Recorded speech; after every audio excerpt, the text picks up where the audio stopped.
Good evening, citizens of Portsmouth, and welcome to the Portsmouth City Council meeting.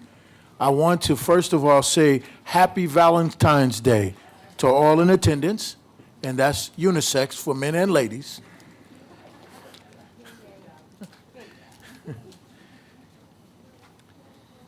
With that, I will ask everyone to please stand for a moment of silence, and then we will have the Pledge of Allegiance. Thank you.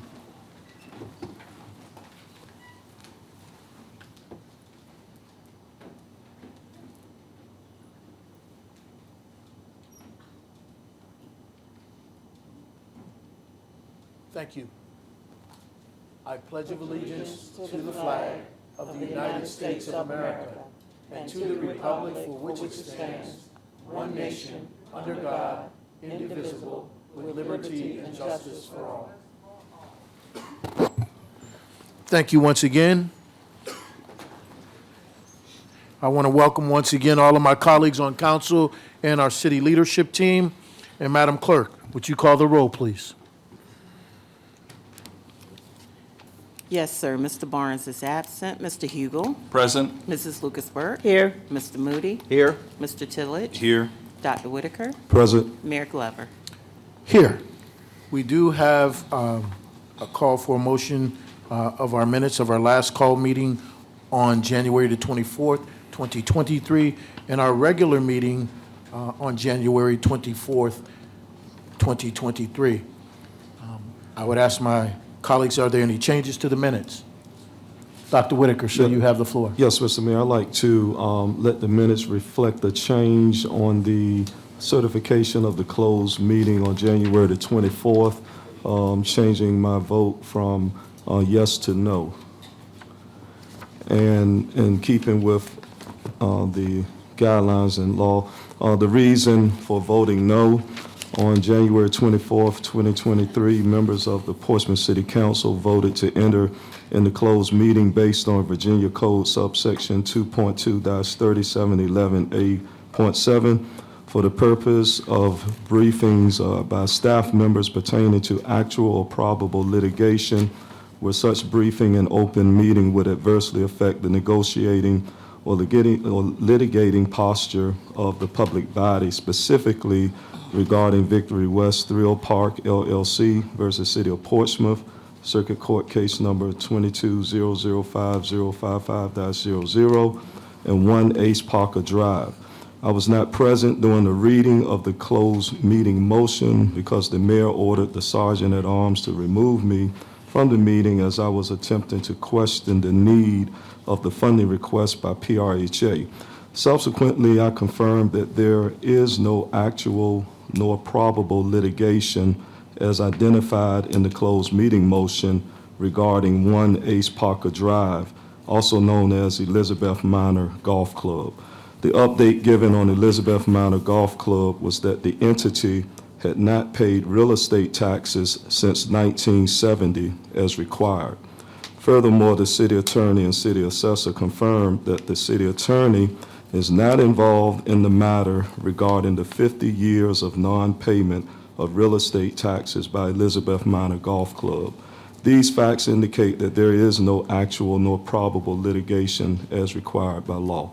Therefore, based on my above statement, I must vote no because I cannot certify that pursuant to Virginia Code Section 2.2-3712D, that only public business matters lawfully exempted from open meeting requirements under the Virginia Freedom of Information Act, and only such public business matters as were identified in the motion by which the closed meeting was convened were heard, discussed, or considered in the closed meeting on January 24th, 2023. Respectfully submitted, Dr. Mark Whitaker, Councilman, Portsmouth City Council.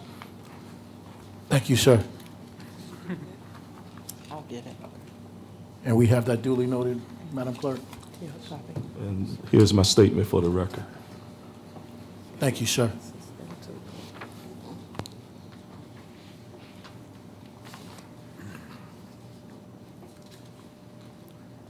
As stated previously, we are in need, and we have a motion and a second. And so we are in need of a motion. No, hold on. We are in need of a motion and a second. Move adoption. Move adoption with the amended with The the noted amended, right, changes. with the amended changes. So we have a motion and second, and move forward with the adopted changes. Is there any other discussion? Seeing none, Madam Clerk, we're ready for the roll. Yes, sir. Mr. Barnes is absent. Mr. Hugo? Aye. Mrs. Lucas Burke? Yes. Mr. Moody? Yes. Mr. Tillage? Yes. Dr. Whitaker? Yes. Mayor Glover? Yes. We have now come to the agenda item, and we have a presentation today. So if the individual that we will be presenting the proclamation to will come forward, we will begin the proclamation.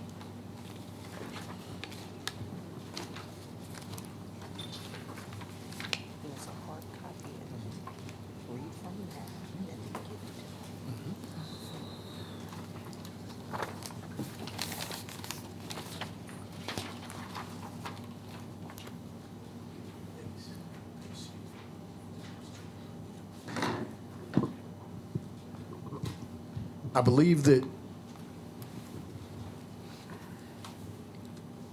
testing, 1, 2. Can you hear me? Yes. Okay, make sure you can hear me. So how appropriate this proclamation being on National Love Day and dealing with the heart. Whereas Million Hearts 2027 is a national initiative co-led by the Centers for Disease Control and Prevention, CDC, and the Centers for Medicare and Medicaid Services. And whereas Million Hearts 2027 priorities are building healthy communities, optimizing care to improve blood pressure control, and other initiatives, and focusing on health equity. And whereas, in recognition of Heart Health Month, Healthy Portsmouth Coalition, in partnership with the City of Portsmouth and local advocates, aims to increase education awareness and action to lower the incident rates of hypertension in the City of Portsmouth. And whereas high blood pressure is the leading cause of heart attack and stroke in the United States, and Portsmouth ranks among the least healthy counties in Virginia, 113 out of 124, and has high rates of hypertension, heart attack, and stroke. And whereas the Healthy Portsmouth Million Hearts Blood Pressure Control Project aims to improve blood pressure management to decrease associated hospitalizations and deaths, and will screen a minimum of 1,000 people with a focus on populations experiencing health inequities, primarily Black residents and low-income residents. And whereas Healthy Portsmouth, its community partners, and leading health agencies encourage participation and promotion of blood pressure screenings throughout the city to support early detection and treatment by knowing your risks and making healthy lifestyle choices. Now, therefore, I, Shannon E. Glover, Mayor of the City of Portsmouth, Virginia, do hereby proclaim February 20th through 26, 2023 as Million Hearts Blood Pressure Control Week in Portsmouth, and urge our citizens to support and participate in this project. In witness whereof, and on behalf of the Portsmouth City Council, I have hereunto set my hand and caused the seal of the City of Portsmouth to be affixed this 20th day of February, 2023. Thank you, ladies, for your service and work in our community.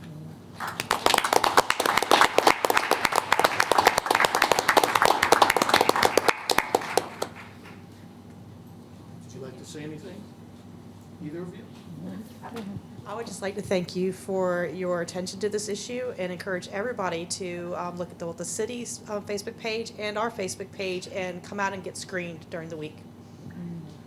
Thank you, ma'am, and have a great day.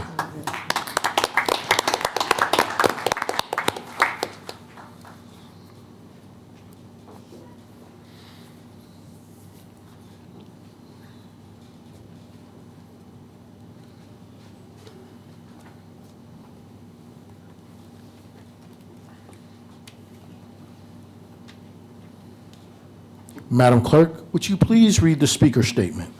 Yes, sir. Ladies and gentlemen, City Council rules require a limit of up to 5 minutes to speak. As you approach the speaker's podium, you will notice a timer.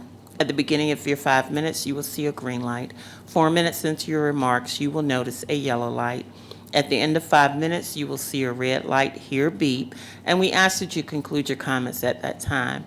While speakers have the opportunity to address council on matters of public concern, all comments should be made in a manner that respects the seriousness of the forum and should not be made in a belligerent, sarcastic, or demeaning fashion.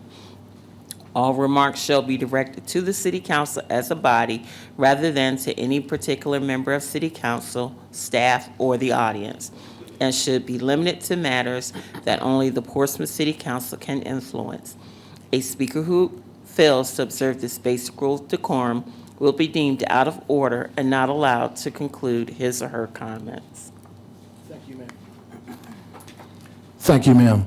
We have now come to the agenda item section, public hearing. And our first public hearing is item 23-45, AUP-22-18. And Madam Clerk, would you please read the resolution for this public hearing? Yes, sir. Prentice Park, resolution granting the request of AEK1 Construction, Inc. for a use permit for a vehicle sales use to rent U-Haul vehicles and sell moving supplies on the .69 acre property at 1820 Elm Avenue in the neighborhood mixed-use zoning district. The future land use map of the Bill 1 Portsmouth Comprehensive Plan designates the property commercial. The property is owned by Elkhart Assisted Living LLC. The Planning Commission recommends approval with conditions, and the resolution reads, a resolution granting a use permit, UP 2218, to AIK1 Construction, Inc. for a vehicle sales use to rent U-Haul vehicles and sell moving supplies at 1820 Elm Avenue. Thank you, ma'am. Is the applicant present? If the applicant is present, would you please come forward and state your name and address, and you will have 10 minutes.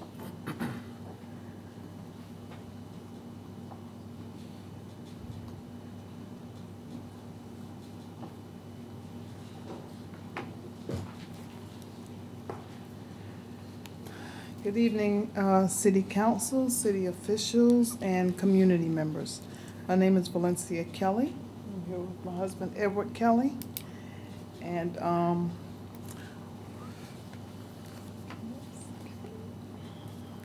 excuse me.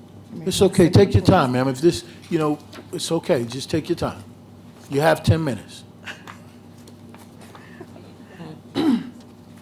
We live at 2506 Walnut Street in the city of Portsmouth, Virginia. The building is at 1820 Elm Avenue. We have that U-Haul set up there, and we mostly cater to the neighborhood, the surrounding Portsmouth area.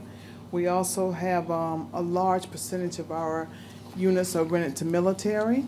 So we do have a lot of military in the area that comes to use our U-Haul facility. We have moving boxes there, as well as packaging items, anything you would need for your U-Haul. Trailers as well. And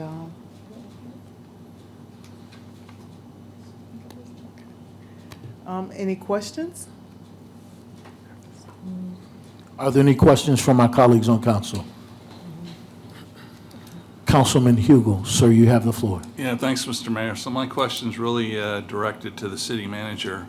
I attended the Planning Commission meeting, and during the review of this project, the pictures that were put on the screen had U-Haul equipment already in the parking lot. And so since they're applying for a use permit to start a U-Haul business, it seemed odd to me and to the Planning Commission that they were already clearly operating a U-Haul business without a use permit. So I'm wondering how we got through the Planning Department and the Planning Commission, and now we're to this point, and we've been clearly operating the business just based on the pictures that were presented as part of their project. So I'll yield to the applicant, but that could just be their inventory, because they may just store their inventory there prior to being allowed to use it. But I will yield to the applicant for that response.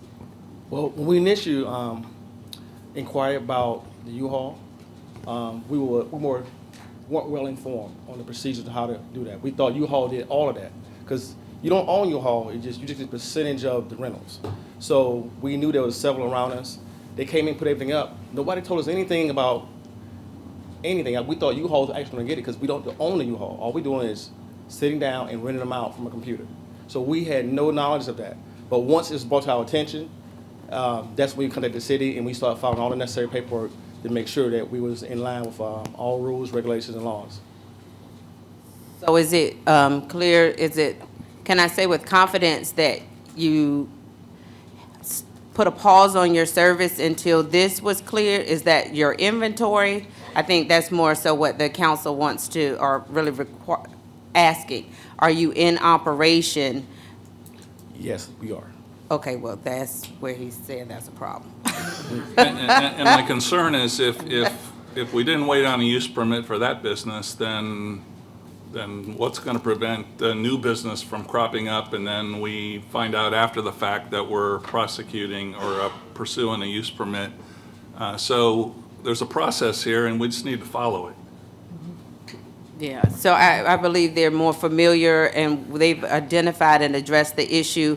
I would say that was definitely a concern for council. You've addressed it, but moving forward, I will work with our team to ensure that we have some things in place that will address that. Thank you.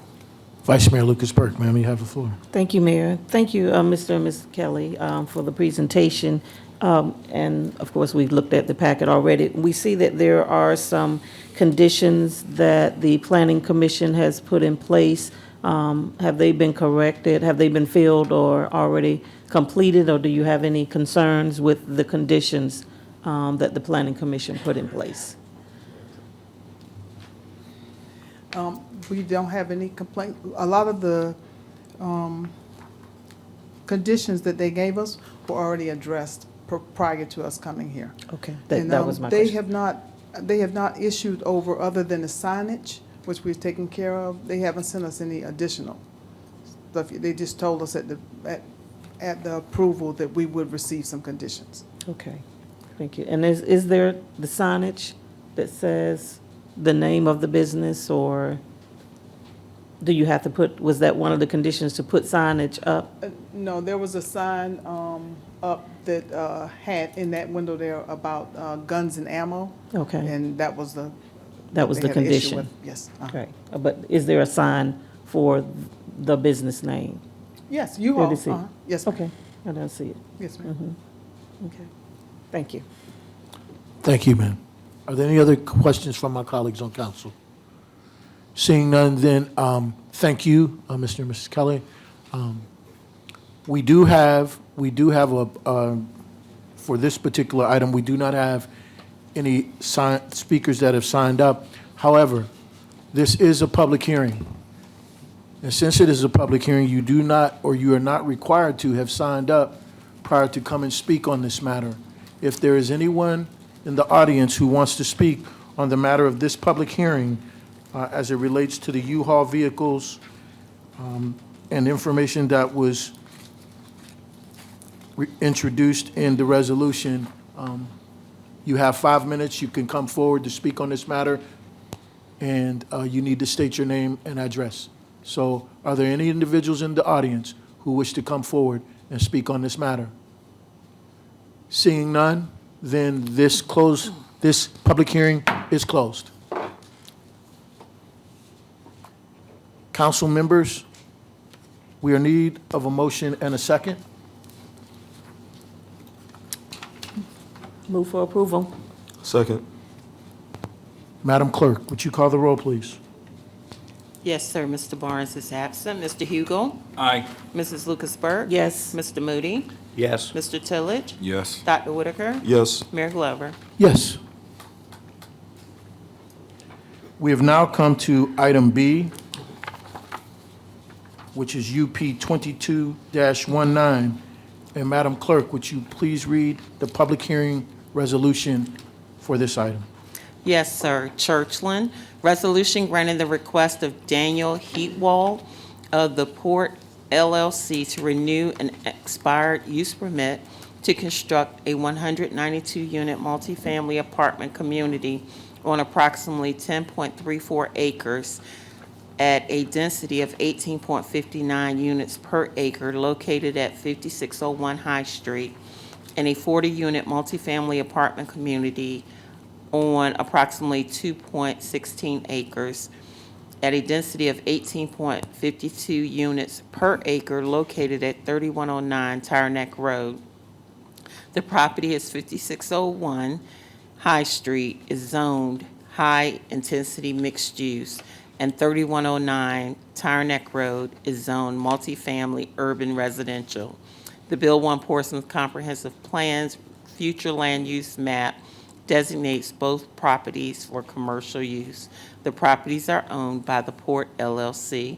The Planning Commission recommends approval with amended conditions, and the resolution reads, a resolution granting a use permit UP 2219 to the Port LLC to, one, construct and operate a 192-unit multifamily apartment community at 5601 High Street, and two, construct and operate a 40-unit multifamily apartment community at 3109 Tire Neck Road.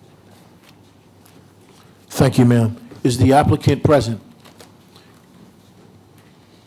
Sir, if you would please come forward and state your name and address. Thank you, Mr. Mayor, Madam Vice Mayor, members of council. For the record, my name is Rob Beeman. I'm a local land use attorney with the Troutman Pepper Law Firm here today on behalf of the applicant, the Port LLC. Joining me this evening is Mr. Dan Heatwell, who's one of the principals of the Port. This application involves the site of the former Kroger grocery store over in Churchland off High and Trucker Streets, together with an additional parcel located on Tire Neck Road. The applicant proposes to invest approximately $55 million to redevelop the site as a 232-unit modern upscale apartment complex. The development will include a number of upgraded features, including community lounge, a meeting space, fitness center, indoor pool, a pool house, and outdoor amenity area. Additionally, a great portion of the site would be reserved for open space, totaling approximately 4.3 acres for recreational use. The proposed development is consistent with the recommendations contained in the city's comprehensive plan, which recommends high-density residential uses to complement existing commercial areas. Additionally, as is noted in the staff report that was prepared by the Planning Department for this application, the proposed development would help to support surrounding businesses and would also provide much-needed quality housing opportunities in Churchland. This is essentially the same application that was before the council a couple of years ago in the fall of 2020. Given the timing of that approval, kind of at the height of the COVID pandemic, together with some unanticipated issues we encountered during the site acquisition process, it's taken a little bit longer to get to the construction phase than it ordinarily would have. But we have final site plan approval through the city's planning department at this point and are prepared to move forward pending the extension of the use permit. With that, we certainly thank you for your consideration of this application, and we'll stand by for your questions. Thank you, sir. Is there any questions to the applicant from my colleagues on council? Seeing none, thank you guys for coming forward and your presentation. We do have 3 registered speakers for this particular item. Our first registered speaker is Joanne Clark. If you would please come forward, state your name and address, and you will have 5 minutes. Good evening, Mayor, members of council, and city staff. I am opposed to extending this use permit, and it's not so much what's in the application, but it's what's missing from the application.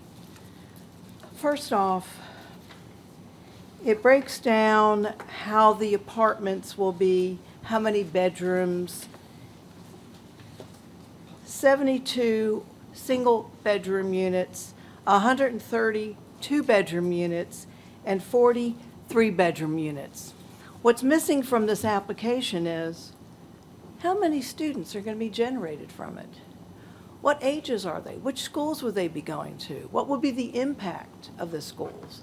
There's nothing in here that stipulates any of that. Number two, these are 4-story units. There are elevators in them. There's no comment from Portsmouth Fire Department. There's nothing here from Portsmouth Police Department. There's nothing here about how many EMTs might be necessary to accommodate all of these folks who would be proposed in this unit. It talks about whether the extent of this proposed application would result in development that is adequately served by transportation facilities, including whether a standard substantial deterioration of the level of service on the city's transportation network. And it goes on to talk about any adverse impacts on the natural environment, but not limited to air, noise, water, stormwater management, and so on. But there's no interagency or department comments on this. It also talks about whether the extent of this proposed amendment would have positive effects on the city's desired balance between residential and non-residential use. Crickets, nothing here that substantiates that. What I'd like to do is talk about our future. We have a destination. It's a casino. People from all over are coming, and they're interested in the city. People who want to build restaurants, hotels, and hopefully more folks want to move in residence. But we're not ready. We're not ready for this project, and we're not ready for the one that may come out of the ground at McLean Street, which has already been approved but hasn't done anything yet. So how do we become ready? We need to establish levels of services so that we understand what we have and how we can apply to future development. What I have with me today is a comparison. It's comparing an apple and a pineapple, but what it tells us what happens with high-density use and how it impacts the city and how it costs the citizens, the taxpayers, the stakeholders, money, because things were left off the table at the time of application. This one is a 55-unit condo, which is medium density in a sister city. It gives us line items of everyone who's given an impact: public utilities, fire prevention, police, parks and recs, and schools. It gives us a complete grid on how many students will be impacted from this particular development based on their application and their policies. It tells us what schools they'll go to and what the cost will be. It talks about peak loads of traffic. This application does have a traffic study, but I don't think it's up to date. Just my opinion, because I'm looking at these current loads of traffic, and this is only 65 units that's off of Dock Landing Road, off a ramp of the interstate where there's virtually no traffic at 220 cars per day. And this 242 apartment application says the same load. Something at that intersection just doesn't seem right. Moving on, it gives you sewer capacity. And here's the most important part. This is a diagram in a 2-year radius, in a 2-mile radius for 2 years of everything that's been approved for development, things that are pending for development, and how it impacts that one said application. And it goes into, oh well. Anyway, I hope you all will consider a level of Thank you, ma'am. service policy. Thank you, ma'am. Mr. Thank you, Mayor. thank you, thank you. I do have a question for Ms. Clark. Ms. Clark, one of my colleagues has a question for you. Could you please return to the podium? Thank you. Yes, Ms. Clark, did you present this information to the Planning Commission? No, Okay, I could not be available at that time of day. okay. I babysit my granddaughter. Thank you, ma'am. Our next speaker is Ms. Donna Biggs. Ms. Biggs, ma'am, if you would come forward and state your name and address, you will have 5 minutes. Good evening. My name is Donna Biggs. I live in the Woodbine Farms neighborhood in Churchland. 22-45 UP 2219 is a resolution to grant Mr. Heathole a use permit to construct 192 apartments at 5601 High Street West, next door to the former Providence Place Maryview. The former Providence Place Maryview has 75 two-story assisted living buildings. And I'm gonna tell you, I have to look out my window and see over the treetops the second floor. Do you think, I'm a farm girl, I wanna see land and trees and stuff to plant. This use permit is also including Mr. Heathole to build 40 apartments on a former private property of 2.16 acres. Where in the Bill 1 Portsmouth does it allow a private property with a home on it to be demolished to crowd people in such a small space?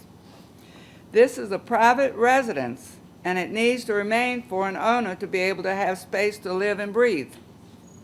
By the way, is Mr. Heathole going to have a gym, a track, a basketball court for the people who will be living in the 192 apartments?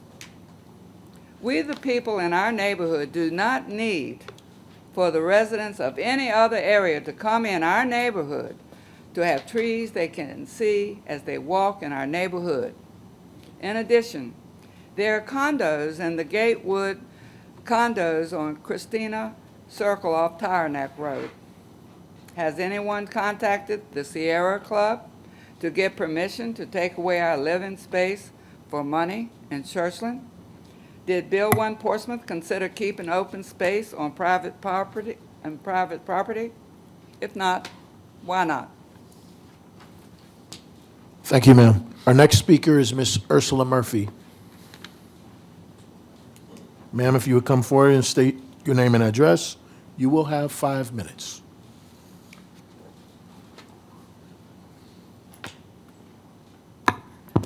Good evening, Mr. Mayor, Vice Mayor, Ms. Lucas Burke, and members of City Council, Ms. Terry. I just have a couple of questions about this, and I know it came up a couple of years ago, so I don't know. Portsmouth does not have enough affordable housing for the citizens that live in this city. And I want to know what kind of affordable housing is going to be made available with this development, or is there any affordable housing? I know that said there's some one-bedroom units. What's the rent going to be? Can anybody answer that question? Can they answer that question? Hold on a second. Mr. Heatwall and your representative, are you prepared to answer that question? Okay. I'm all for housing, but is it affordable? Yes, ma'am, thank you. The final rents have not been set, but the anticipated rents at this point are about $1,500 for a one-bedroom unit, up to about $2,200 for a four-bedroom unit.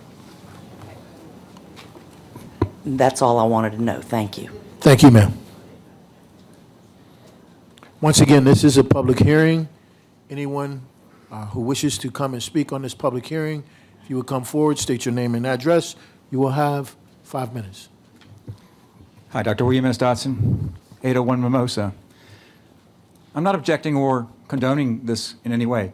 What I wanted to speak about is what Ms. Clark just spoke about how broke our city is in processing these applications.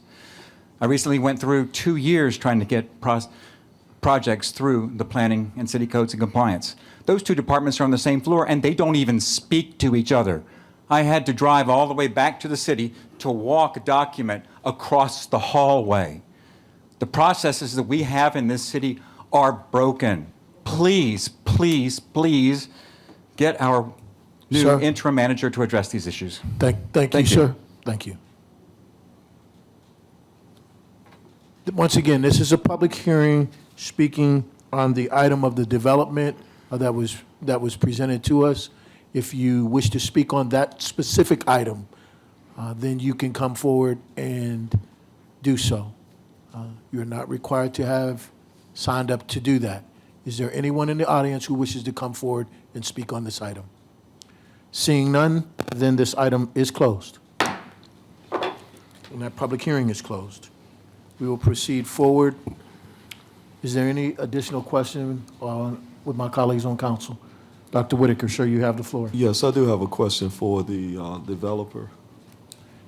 Sir, would you please come back to the podium, please?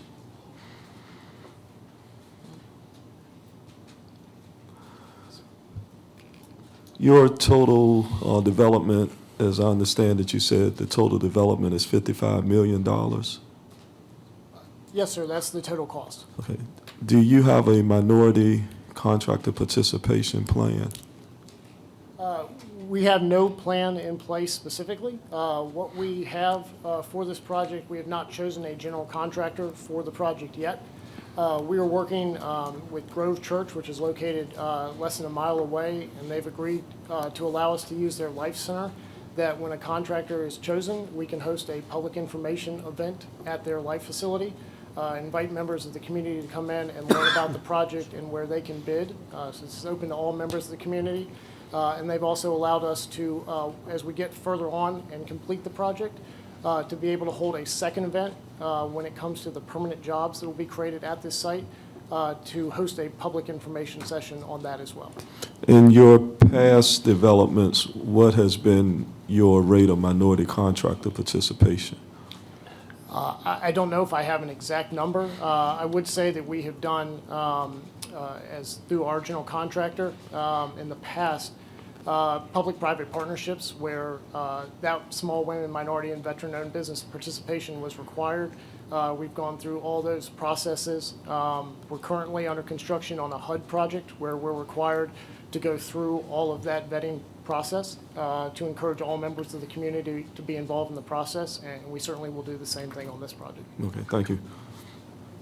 Thank you. Yeah. Mr. Mayor, I just want to... Yes, sir. You have the floor. Want to remind council and the city manager that we passed an ordinance that empowered the city manager to provide that type of information.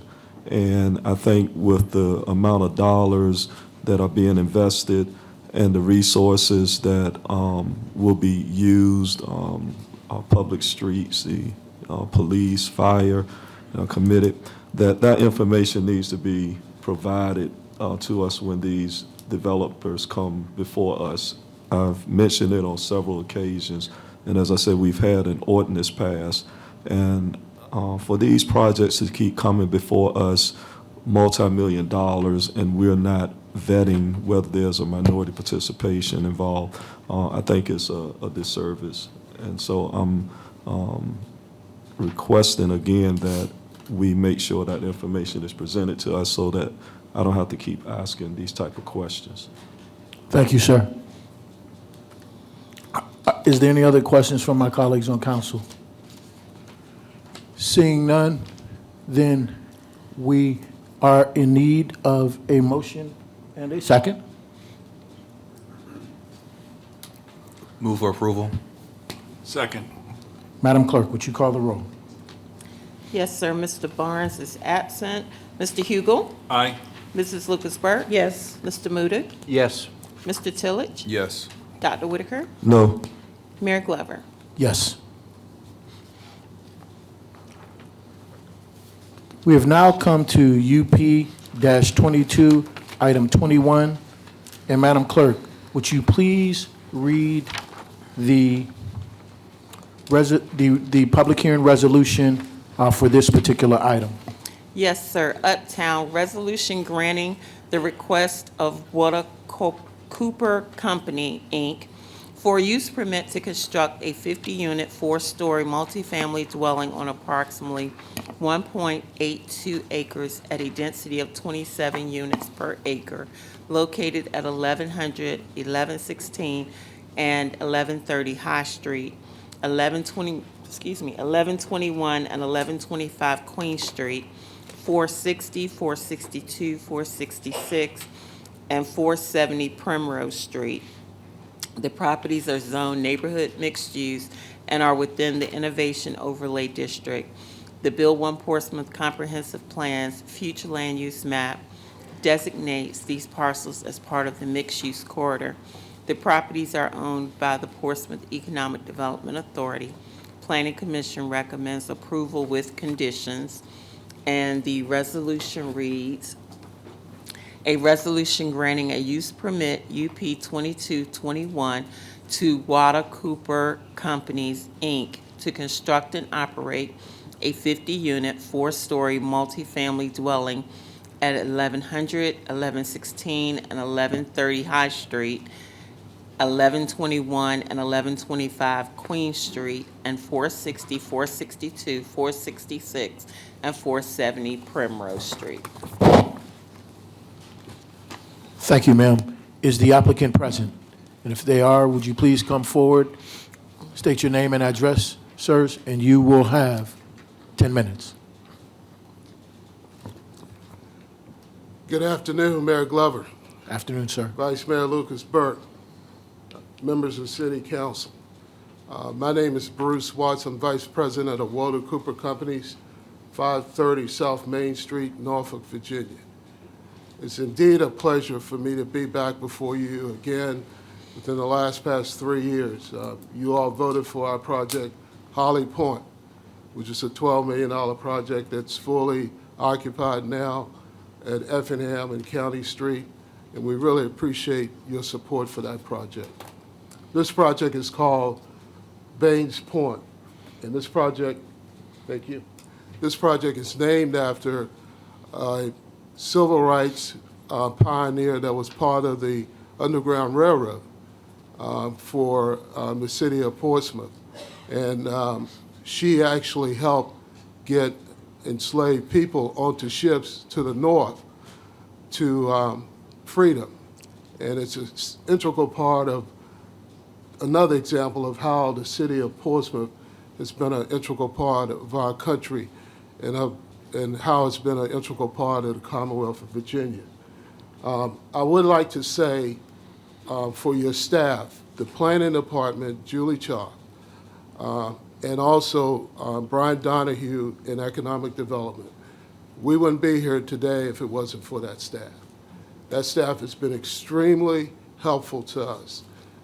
We need to be in cities where we feel welcome, and we feel welcome in the city of Portsmouth. So I thank you for your leadership, and I thank you for the staff that has helped us get to this point today.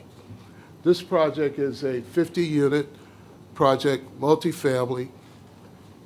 It's 39 two-bedrooms, 11 three-bedrooms. The approximate estimated value of this project is $14.5 million. It's $2.5 million more than what Holly Point was when we built that 3 years ago. But it is a project in which we're very proud of.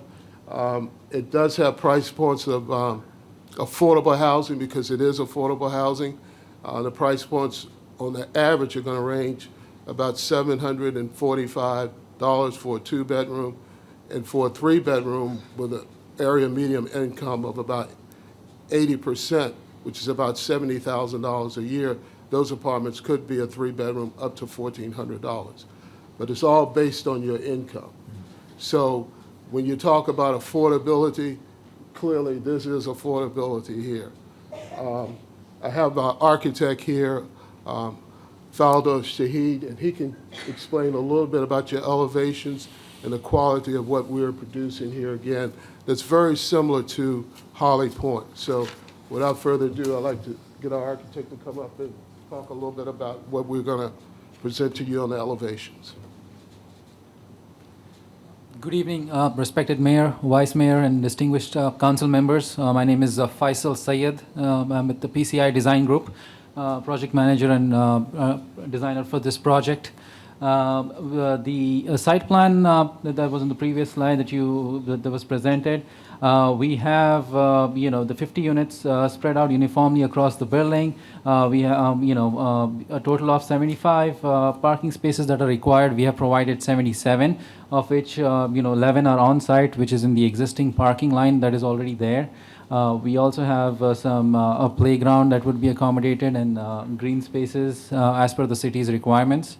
In terms of the elevations, they are modified and designed to include the city's multifamily development requirements for having porches on the main entrance. That's been framed across the corner of Elm Avenue and High Street. There's the other picnic patio that's on the other corner of High Street on the east side, as well as there are facade elements that have been done in order to meet the requirements of the multifamily development. So, thank you. Thank you, sirs. Are there any questions from my colleagues on council for the presenters? Yes. Good to see you again, Mr. Watson. Dr. we Woodard, remember it's a you pleasure. From, yeah, Yes, remember you sir. from the Holly Point project. We had to go through some iterations on that, but got it done. And want to find out, same question from that I had for the previous developer. You said that you're putting in what, 14.5 million? 14.5 million. Right. Can you let us know as far as your minority participation plan, if there is any? Well, I can give you an example of Holly Point. We had a landscaper that did all of our landscaping work for Holly Point. Anthony Claude Landscaping. And Anthony got a permanent contract. He did the landscaping for Holly, but he got a permanent contract for Holly. And he also is getting a permanent contract to do all of our 5 developments in Hampton Roads. That's the power of diversity that we bring to the table. I'm speaking about your construction. On the construction side, we've had, let me give you another example, but on the construction side, we had Ray Ure, our civil engineer, who's a Portsmouth business person. He did our civil engineer for us. On the construction side, we had no requirements for that, but we did have subs, minority subs on the job. I don't have a number for you, but the whole intent of diversity, in my opinion anyway, is to have permanent jobs at the end of it. You know, you can build something and that person goes on, but a good example of diversity is we had a local black landscaper from Portsmouth, not from Norfolk, not from Chesapeake. They got a permanent contract with Walter Cooper Companies, not only for Holly Point, but all 5 of our developments in Hampton Roads. Thank you. Are there any additional questions from my colleagues on council? Thank you, sirs. Thank you all. Appreciate your support again. Absolutely. On this item, we do have 2 registered speakers. Our first registered speaker is Ms. Donna Biggs. Ms. Biggs, ma'am, come forward, state your name and address. You will have 5 minutes. Good evening. My name is Donna Biggs. I live in the Woodbine Farms neighborhood in Churchland. 23-45 UP-22-21 is a resolution granting Walter Cooper Companies Incorporated a use permit to construct 50 4-story family dwellings on 9 addresses which are in the Innovative Overlay District. These properties are owned by the Economic Development Authority. These 9 addresses are in voting precinct 9 in downtown District 1. What is in the voting precinct 9? Well, in June 2022, there was 4 shot on Maple Avenue, and they died. A 30-year-old, 37-year-old, 34-year-old, and a 66-year-old. Also, in voting Precinct 9, there's subsidized housing, PRHA HUD projects, using low-income housing tax credits, Phoebus Square, Westbury 3A, Westbury Cottages, Pine Street Village, Shea Terrace Senior, Victory Square Senior, King Square. All the city is interested in is to make money off the people and provide no outdoor space for a track field, basketball court, conference center, and outdoor pavilion for cookouts. Use up our land to put people in to make money off them without his or her consent. All the people have to hear is honking horns and high-speed traffic. Thank you, ma'am. Our next speaker is Ms. Ursula Murphy.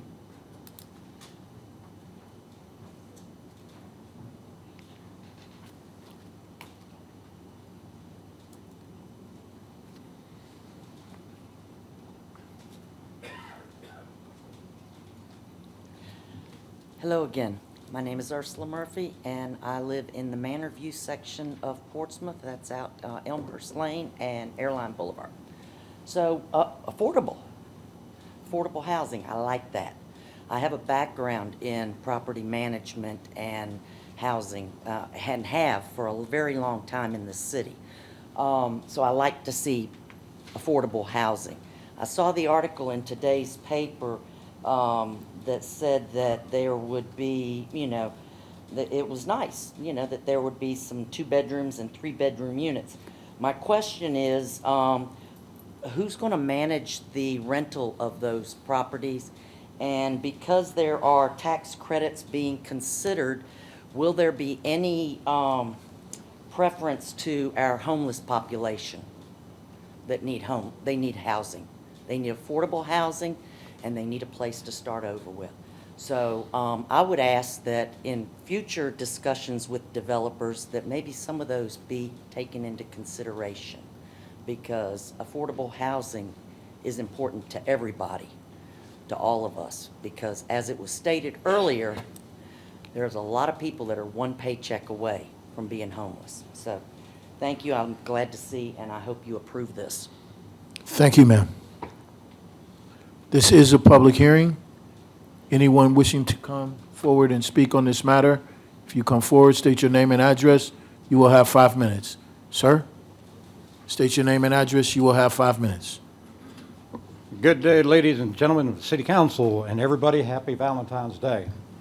I want to say I commend 100% anybody who is willing to invest money in the city, be it black contractors or white contractors. As much problems as this city has, these people are willing to put money into the city and spend their money to try to advance this city. Once again, I don't care what color they are. Second thing is, if we're going to be concerned about things, let's be concerned about the bad management of the last city council we had here.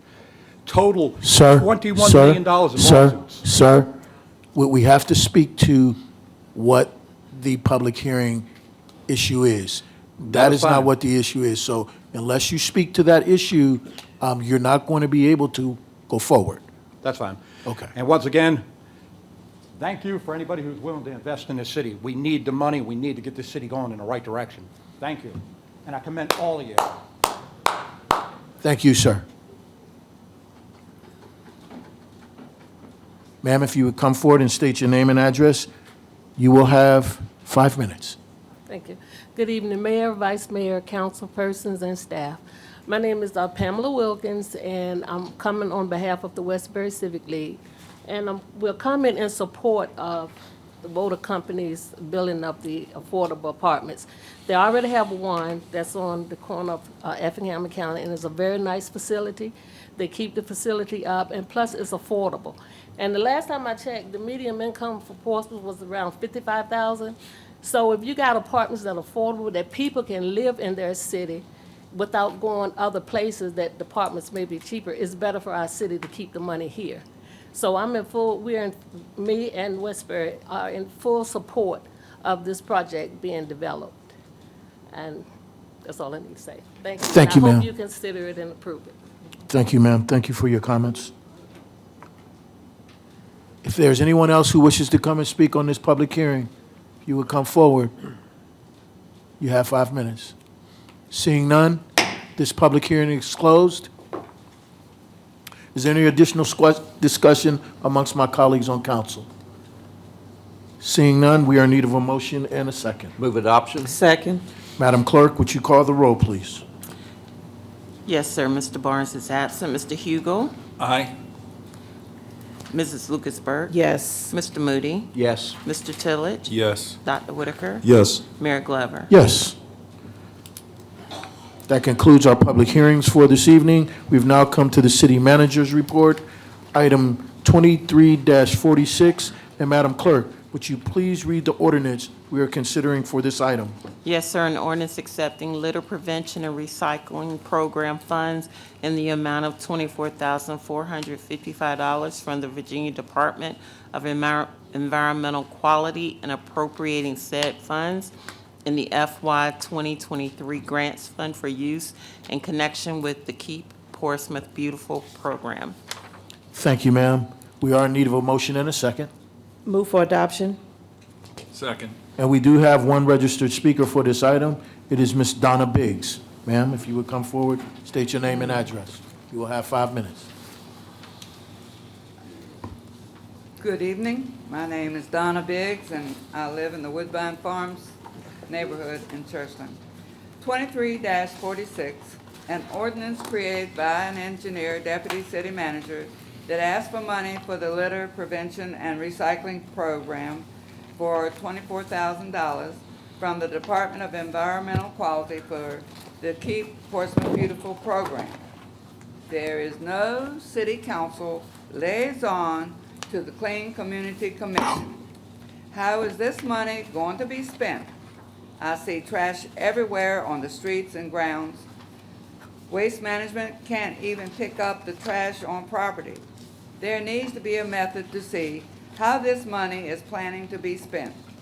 One way is to reinstitute the Finance Commission, so there's where the reports are given, so the people will see how his or her money is spent. There are no checks and balances in Portsmouth to oversee the revenue and expenditures of the people's money.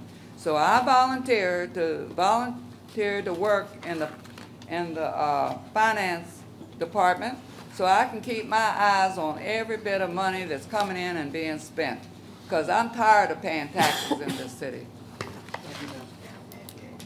Thank you, ma'am. Is there any additional discussion amongst my colleagues on council? Seeing none, Madam Clerk, would you please call the roll? Yes, sir. Mr. Barnes is absent. Mr. Hugo? Aye. Mrs. Lucasberg? Yes. Mr. Moody? Yes. Mr. Tillage? Yes. Dr. Whitaker? Yes. Mayor Glover? Yes. Item 23-47. Madam Clerk, would you please read the ordinance that we are considering pertaining to this item? Yes, sir. An ordinance to amend Section 10-104 of the Code of the City of Portsmouth, Virginia, as amended to rename Precinct 21 from John F. Kennedy Community Center to Hendricks Kendall Recreation Center. Thank you, ma'am.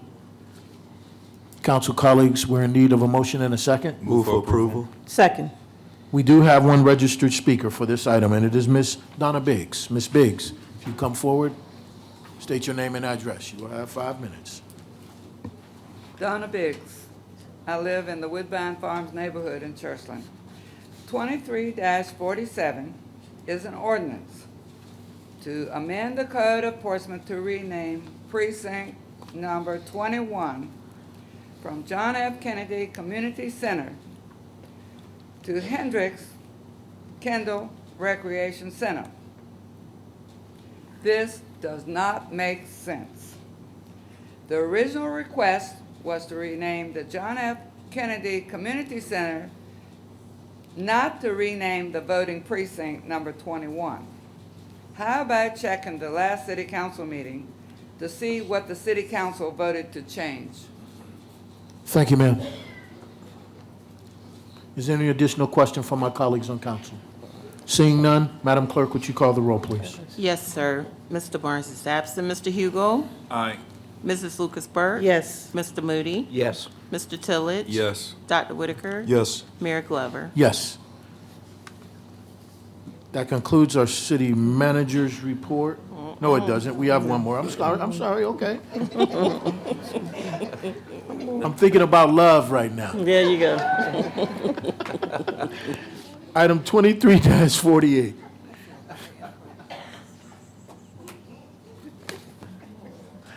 Madam Clerk, would you please read the resolution we are considering pertaining to this item? Yes, sir.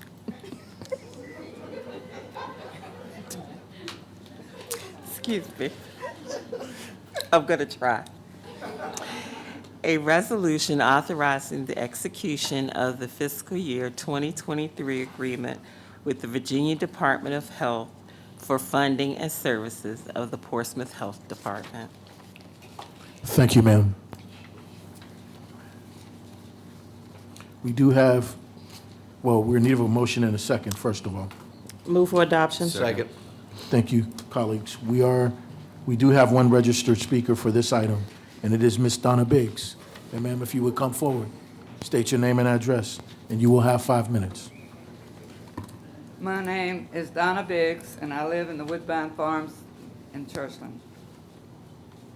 23-48 is a resolution to carry out the agreement with the Virginia Department of Health for the year 2023 for funding and services of the Portsmouth Health Department. Where is a copy of the agreement? What is the funding and what are the services that will be provided? The people need a report on revenue and expenditures on a monthly basis for each of the departments of the city. To have that accomplished, we need to institute the Finance Commission like we had before a prior city manager had it dissolved. We the people are the government, and we need checks and balances on all funding because there are reports that someone is converting money to his or her own personal account. The foundation of any organization is an order of operation, which is absent in the city. With this absence, the people are no longer trusting those whom he or she elects to be his or her magistrate. And I still want to volunteer in the finance department so I can keep a track of how you are spending our money without our consent. Thank you, ma'am. We have now come to the item of new business under our agenda. We got to vote.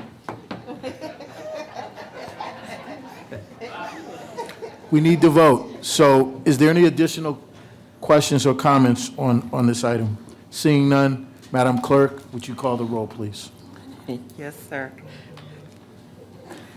Mr. Barnes is absent. Mr. Hugel? Aye. Mrs. Lucas Burke? Yes. Mr. Moody? Yes. Mr. Tillage? Yes. Dr. Whitaker? Yes. Mayor Glover? Yes. Now, we have come to the item of new business under our agenda. Item 23-49. Boards and commissions. Mr. Moody, do you have any boards and commission changes or appointments to bring forward? Yes, I do. Excuse me.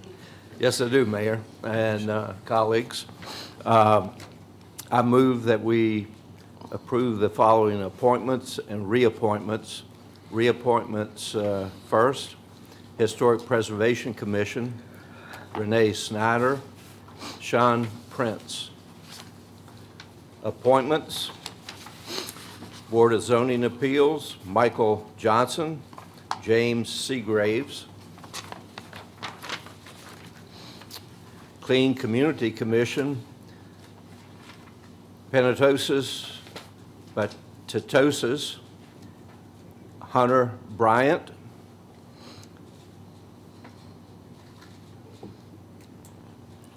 Downtown Design, Brandon Jackson, Nettie Fisher.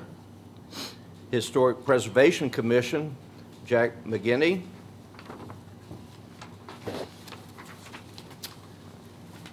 Parks and Recreation Commission, Giovanna Jurgens. Parking Authority, Valerie Cosnati. And last but not least, Portsmouth Port and Industrial Commission, Ronald Peterman. Thank you, sir. Is there any additional discussion from my colleagues on council? I'll second the motion. I didn't ask, I didn't ask for the motion yet, did I? Did I ask for the He motion? made the motion. I made the motion. Right, and he seconded the motion. Okay, you're right. Go ahead, sir. I just want to make sure we are correct. On that downtown design committee, were there to be 2 appointments or 1? Two. 2, okay. It was 2. Okay, all right. Thank you, sirs. So we have a motion and a second. Madam Clerk, would you please call the roll? Yes, sir. Mr. Barnes is absent. Mr. Hugo? Aye. Mrs. Lucasberg? Aye. Mr. Moody? Yes. Mr. Tillage? Yes. Dr. Whitaker? Yes. Mayor Glover? Yes. We have now come to item 2350, item submitted by council. And Madam Clerk, would you please read the resolution that we are considering under this item? Yes, sir. A resolution rescinding Resolution R2128 regarding the payment of a stipend to the members of certain boards and commissions. Thank you, ma'am. And we do have a registered speaker for this item, and that registered speaker is Mr. Mark Godaldig-Yatrovsky. Sir, if you would state your name and address, you will have 5 minutes.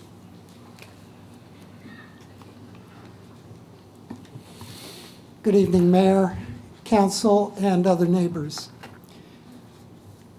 So for as long as I've lived in the city of Portsmouth, up until the last council, we had boards and commissions staffed by volunteers.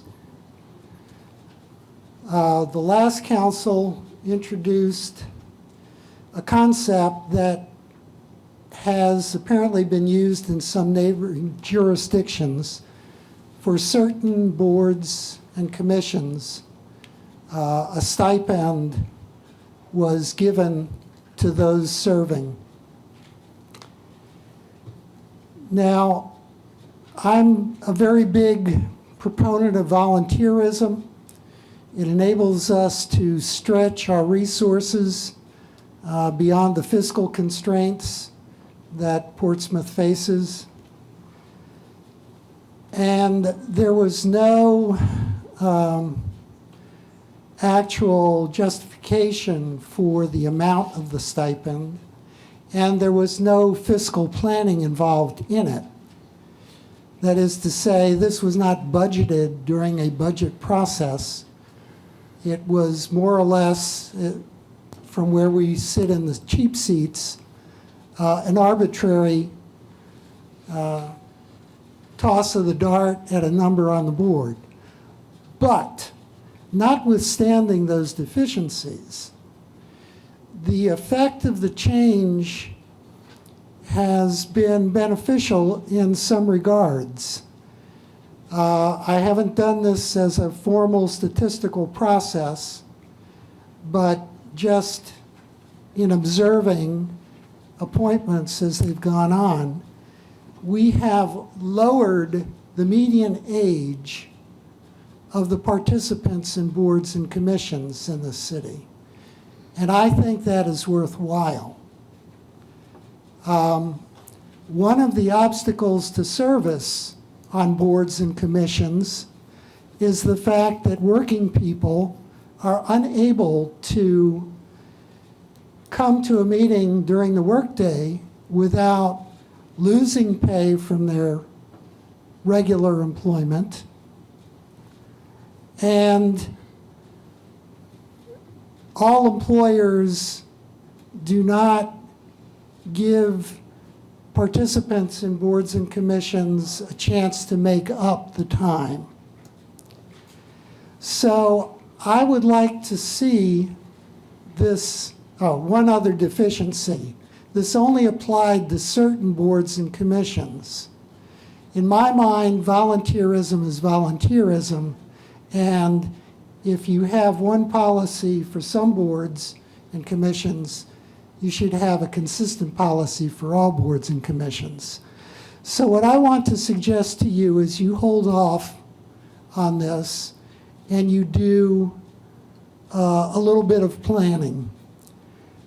I would like to see provision for a compensation plan that would make up for wages that people forfeit if they serve on a board or commission.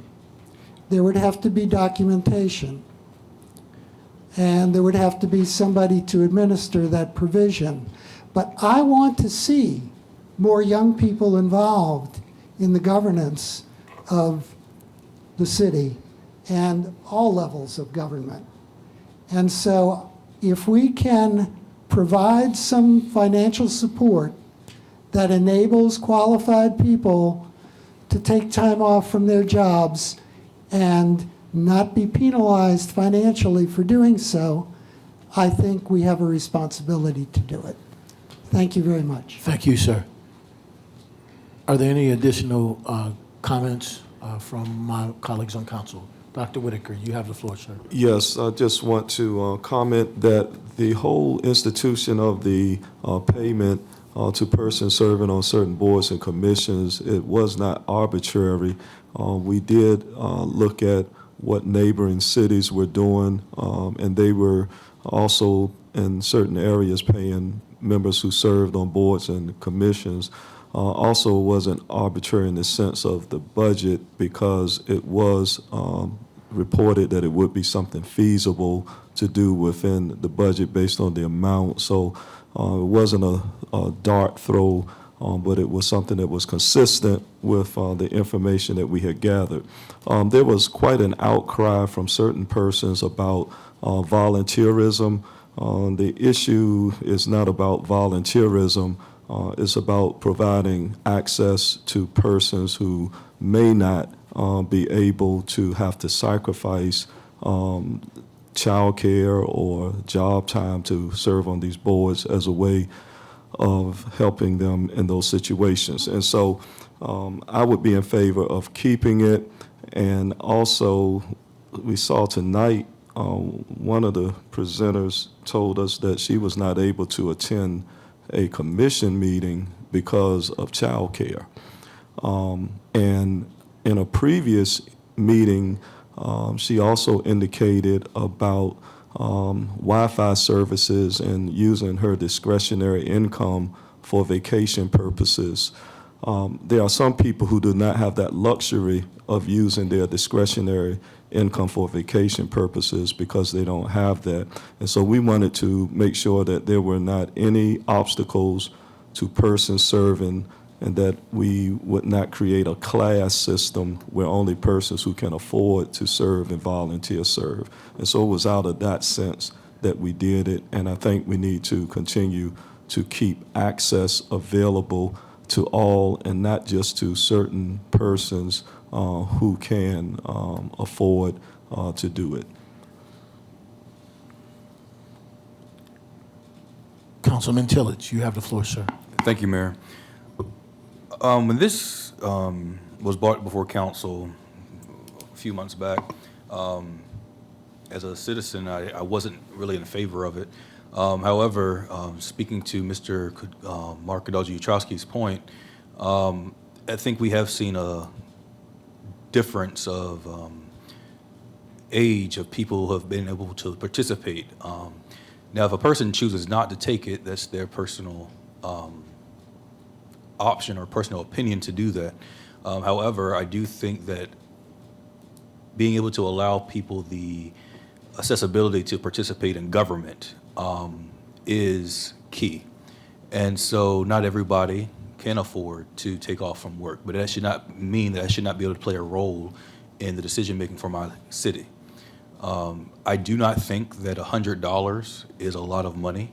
I think the city of Portsmouth has thrown away a whole lot more than that in other decisions, and people have walked away with a whole lot more money. And so I don't think that $100 to 20 people, 30 people a month is going to bankrupt the city of Portsmouth. I think that we should keep this. I would actually possibly be in favor of looking at doing a pay scale based on missing wages that was recommended by a member of our constituency to see how we can get people more involved in our local government. I'm big when it comes to diversity of race, when it comes to diversity of age. Being the youngest person ever elected on city council, I'm going to continue to be an advocate for people that may not normally have a seat at the table. I don't think that that's a way of bribing people. I don't think that's a way of trying to get people to do what you want them to do, but it's a way to get people engaged. And like I said, not everybody can afford to miss 2 hours of work. And so, but that should not deny them the access to make decisions for their city either.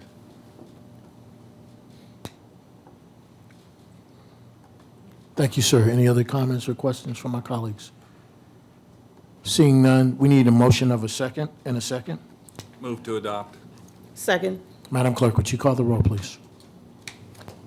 Yes, sir. Mr. Barnes is absent. Mr. Hugel? Aye. Mrs. Lucasberg? Yes. Mr. Moody? Yes. Mr. Tillage? No. Dr. Whitaker? No. Mayor Glover? Yes.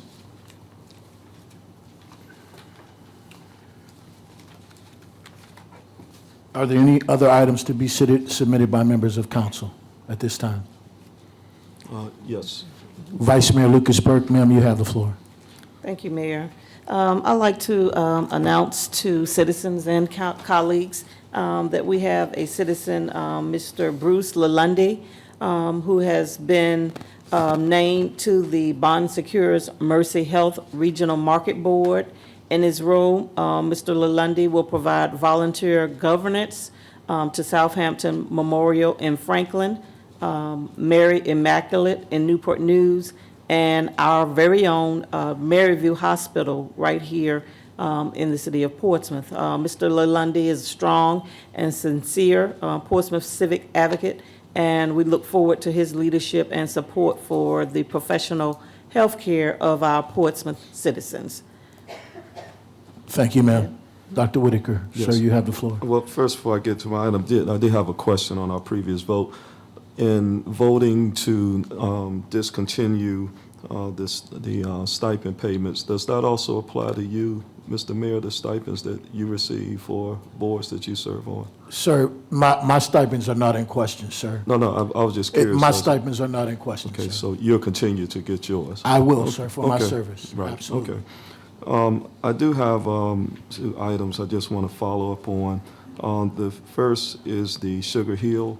If we can get an update, when will that be given? Thank you for that question. We had indicated at the last meeting that we would put something out in March. We had a number of matters, new litigation, as well as getting contracts and things together for the new reorganization, and so that pushed our methods back. But in March, we will have something for council on Sugar Hill. Thank you. Okay, and for our interim city manager, there was the issue of the forensic audit that was raised at the last meeting, and in your report back, there was no addressing of that. Do you have any update on where we are with the forensic audit moving forward? No, sir, I don't. When will we get that information? I can send that in a report back at a later date. By our next council meeting? If I have it available, I can, but I don't want to promise something that I won't be able to deliver on. So What is the hindrance and what is the delay? I need to find out where they are in the process, because the scope of work did not go out to a audit firm until December 22nd, and of course I wasn't here. So it's just a matter of speaking with the individuals that would have put that out for a RFP. Well, I agree with you. When you said where they are in the process, that's what I think council should be updated on, where they are in the process. So since you know of a process, I would like to, if there's no objection from council, I would like to have us updated on where they are in the process at the next council meeting.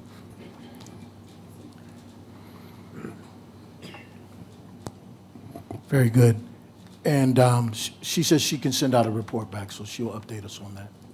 Right, well, I was speaking by next council meeting, because she did mention about they are in the process, and so if they are in the process, then that must mean that there's something that's going on that council should be made aware of since we directed it. Well, so first of all, let me deal with the issue. Council did not direct her as a council. There was a request from members of council, but as a consensus, we did not give that direction.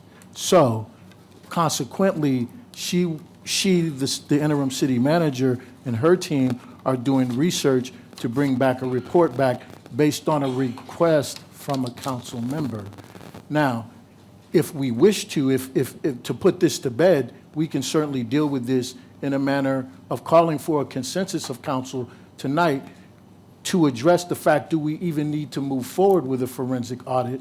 Because I think one of the primary issues that was a part of that was the gift card issue. And there were some other competing concerns, but based on the information, I think if the desire of the council is to move forward, I would ask to call for a consensus on that matter, to ask all of our colleagues on council if it is our desire to move forward with a forensic audit, to show in your hands lifted. If it is not your desire, to show in your hands of listed. Mr. Mayor, before you take that consensus, I noticed how you minimize the forensic audit to just the gift cards, when we know that that was not the major issue of the forensic audit.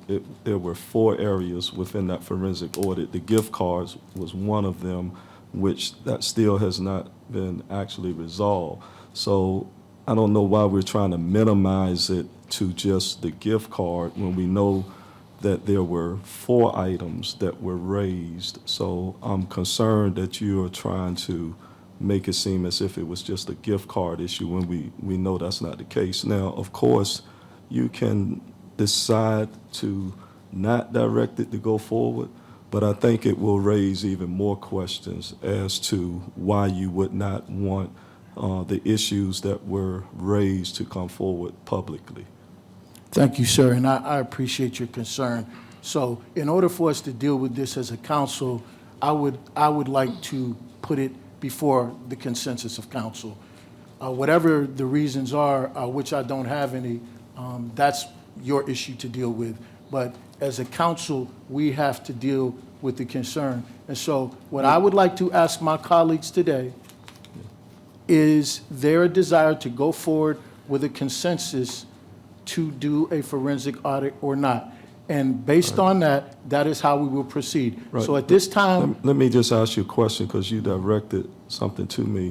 When you're saying that's my issue to deal with, what are you speaking to? sir, I just made a statement, and it could So be you speaking to whatever. So we just flip it? You said something and I said something. What I have to propose, No, what I have to propose to council, which is the body, is it council's decision to move forward to do a forensic audit as a consensus, or is it not? If it is not, we move forward and we continue on the way we've been operating. If it is, then the council will instruct the city manager how to proceed. So at this time, Right. I will ask the members of council. Can I ask you Yeah, the sure. question again? Sure.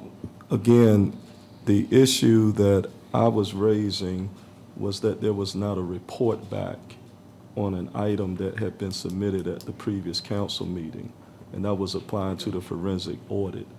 And so you minimized it to the gift cards. And what I was saying, which is consistent with what has been voted on, was that there are 4 areas. That's not my issue. That was a council directive that was given to the city manager that has not been retracted.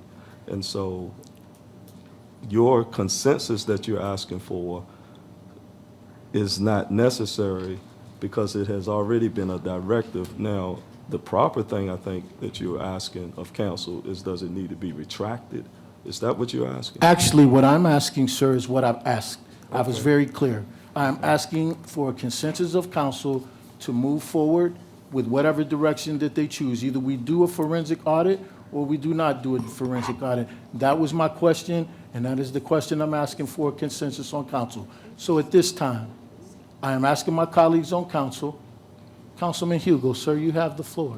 Yeah, thanks, Mr. Mayor. So not having the advantage of being on the city council when this whole discussion about the scope of a forensic audit was being debated, I'm afraid I don't have the background information to understand the proposed scope and why that scope was ever proposed. So I guess my suggestion is we get a report back, and the report back from the city manager to us ought to be, here's the proposed scope for an audit, forensic audit or whatever kind of audit. But I think for starters, it would help me to understand what's the proposed scope and why. Fair enough. And once again, the question that I proposed, if it is the pleasure of council to have that report back presented with the scope, then we can do that, if that's the pleasure. So I will ask the question again. Is it the pleasure of council to provide the report back on the scope? And once we see that report back, then we will proceed accordingly. Is that fair? We're all in compliance and we're all in agreement with that. So there will be a report back of which we all will be required to review. And then we will have a final discussion on that matter, or we can have a discussion and then we will move forward. Mr. Mayor, again, the report back by next council meeting. A report back by next council meeting, sir. Yes, thank you. Actually, I'm sure that it will be before the next council meeting. And I would encourage each of you to read your information and provide feedback, because what we need to be prepared to do in the next council meeting is to certainly have whatever discussion we need to have so we can finally move forward on this issue. Thank you, sirs and ma'am. Are there any other items under items submitted by council? One of the things I did want to mention, I had the privilege this month of sitting in on a discussion, Black History discussion that was done by my history teacher, Dr. Cassandra Newby Alexander, the head of history at Norfolk State University. It was about Harriet Tubman. Very, very informative presentation. I encourage you all to go on YouTube and read that presentation about Harriet Tubman. And so during Black History Month, there are a number of events that will be taking place in the city of Portsmouth, and I encourage you to seek out those opportunities to be educated and to be informed, because it makes us all better people.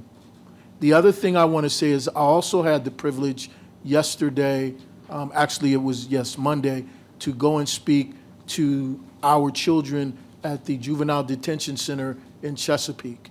And I've got to share with you all, it is so important that with our young people that we love them and that we care about them and that we help them and support them. I talked to a number of young people who are going through some very difficult times, and I came there to talk about Black history, and I left there as a father and as a person who is concerned about all of our young people with an understanding that we all, each and every one of us, have much work to do, and we must ensure our greatest asset and work with them and love them, and that's our children. Just wanted to share those thoughts with you. Any other items submitted by council? Vice Mayor, you have the floor. Yes, I just wanted to, for Black History Month, I just wanted to read a little small fact. And it's about the all-black Army regiments fought for the U.S. even before slavery ended. The term Buffalo Soldiers was given to the all-black regiment in the United States Army as early as 1866. And Native Americans coined the term. Though they often received the worst assignments and were given second-class discriminatory treatment, they had a lower desertion rate compared to the white soldiers. And more than 20 of these Buffalo Soldiers were awarded the coveted Medal of Honor for their service in 2005, and the oldest living Buffalo soldier Sergeant Mark Matthews died at the age of 111, and he is buried at the Arlington National Cemetery. And we had the Buffalo soldiers to come here to Portsmouth a couple years ago, so I thought that was monumental for us to recognize them in this segment of our council meeting for Black History Month. So thank you for the opportunity. Thank you, Vice Mayor Lucas Burke. And are there any other additional items? Councilman Moody, sir, you have the floor. Thank you, Mayor. On a solemn note, recently we lost a longtime employee. In fact, he was Director of Public Utilities. I think many of you knew Jim. That's Jim Spacek, recently passed. I think he was employed by the city over 30 years. And those of us who knew Jim, very, very likable, very good manager of our utilities department, and will be missed by many.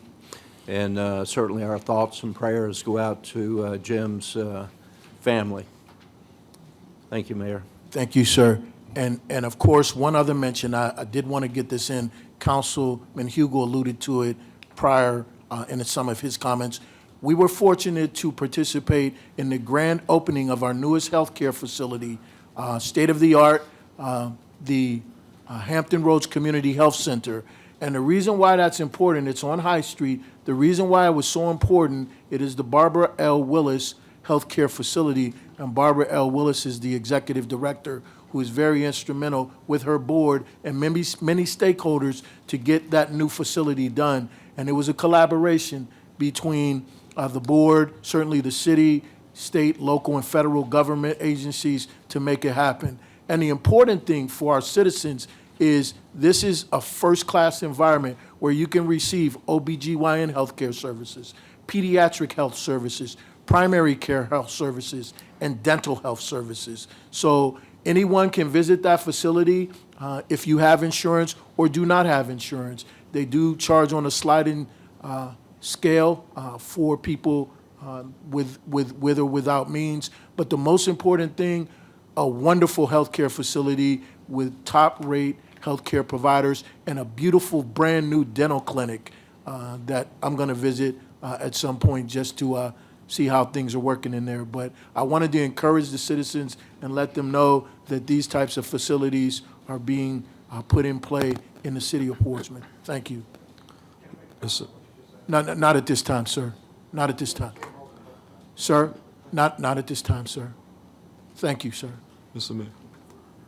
Dr. Whitaker, sir, you have the floor. Yeah, thank you for raising the point about the healthcare facility, and it goes back to something that Mr. Hugo raised during our public work session when we were speaking of the homeless population.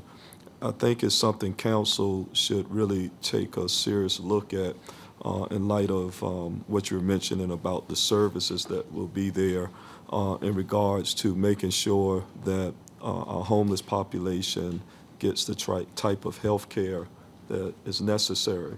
And if it's a sliding scale, and if it's something that within our budget that we can see about making sure that those persons that are not able to get assistance, well, we know the shelter that's being built isn't there yet, but for persons that cannot get assistance, that if that's something we take into account within our budget of working with social services, whoever that, we make sure those persons can get assistance, and if it's something that the city has to subsidize in some way, I think it's something we should take a serious look at if my colleagues agree with that. Well, I think that to your point, I think all options are on the table. When I spoke to Ms. Willis, she indicated she would be working closely with Dr. Darlene to service their folks. So I don't know what that means exactly, but I know that they're already talking about how we can collaborate. So with the manager, I'm sure she can look into that further and kind of give us an idea of how that may work, perhaps. Is there any other items submitted by council? Just want to make sure that council is in agreement with that of what you've asked, that the manager report that back to us as far as working together and seeing if it's anything budget-wise that we need to do. Perhaps, that's premature. I would think that, we are in, that facility is in place, but I think it's premature right now. Certainly, if you could look into that and report back to us. So that I'm clear, what are we really reporting on? Because the facility is not there. We give a contribution to the clinic. We just voted on that this evening. Dr. Washington is working with the Portsmouth Health Department. So if you could just kind of clarify what it is budget-wise that you are, what the expectation is. Just want to make sure that now that we have that upgraded facility, that if there are any persons that are sliding through the cracks, that we need to help with medical assistance, just making sure that we're doing as much as we can with assisting as many as we can. That's all. Well, and I don't disagree with you. What I was sharing, I believe Dr. Washington and Ms. Willis are already looking at how those services will be provided. They're also using students from EVMS. So I think we need to let that process go forward and see what needs they may have. Certainly, they can come to us and we can monitor that, but I just think it's premature right now. They've already have the processes and the facility in place. They can help them today at the new Hampton Roads Community Health Center, and they plan on doing that. Okay. So if there are no other items submitted by council, then we'll move on to city manager. Do you have any report on pending items? No, sir. Our next item is non-agenda speakers, item 23-52. And Madam Clerk, would you please read the speaker statement?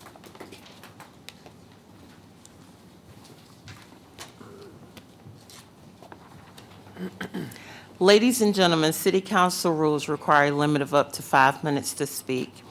As you approach the speaker's podium, you will notice a timer. At the beginning of your 5 minutes, you will see a green light. 4 minutes into your remarks, you will notice a yellow light. At the end of 5 minutes, you will see a red light, hear a beep, and we ask that you conclude your comments at that time. While speakers have an opportunity to address council on matters of public concern, all comments should be made in a manner that respects the seriousness of the forum and should not be made in a belligerent, sarcastic, or demeaning fashion. All remarks shall be directed to the City Council as a body rather than to any particular member of the City Council, staff, or the audience, and should be limited to matters that only the Portsmouth City Council can influence. A speaker who fails to observe this basic rule of decorum will be deemed out of order and not allowed to conclude his or her comments. Thank you, ma'am. Our first speaker tonight is Mr. William Britt. Sir, if you would come forward, state your name and address. You will have 5 minutes.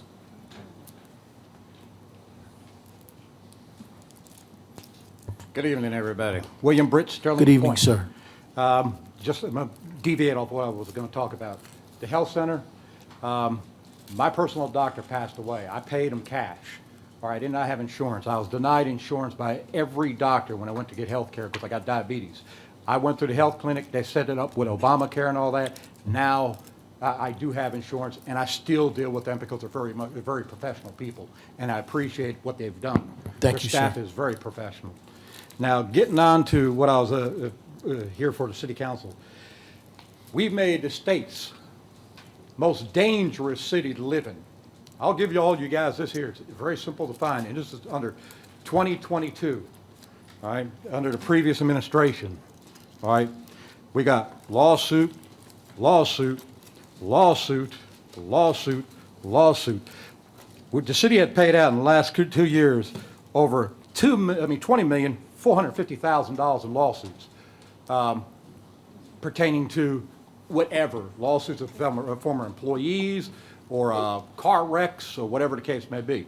$20 million, we could do a lot of $20 million. Now, we're sitting there saying the casino's going to bring in $12 million a year. Well, that's 2 years of what we're going to be making for the casino. All right, that's $20 million given out by the previous city council. All the paperwork is here. Another issue is, I wanted to bring up the subject because I wanted to put a face to what I've talked about a couple times. This is my grandson and this is my daughter. So white, black means nothing to me. People are people. All right. I got a problem with, first off, stacking charges, like I brought up last time with the police department. When they arrest, they stack these charges so they'll get some kind of conviction. Sir, we've had this discussion All right. before. And remember, I shared with you, and I'd like to remind you, you can only come to council with things that we can affect. We cannot affect those type of matters. And unless you're willing to talk about those matters or what we can affect, then I'm gonna have to ask you to have a seat. So you have the floor, but you have to talk about what we can affect, sir. All right, now, another problem I have, and this is a big problem.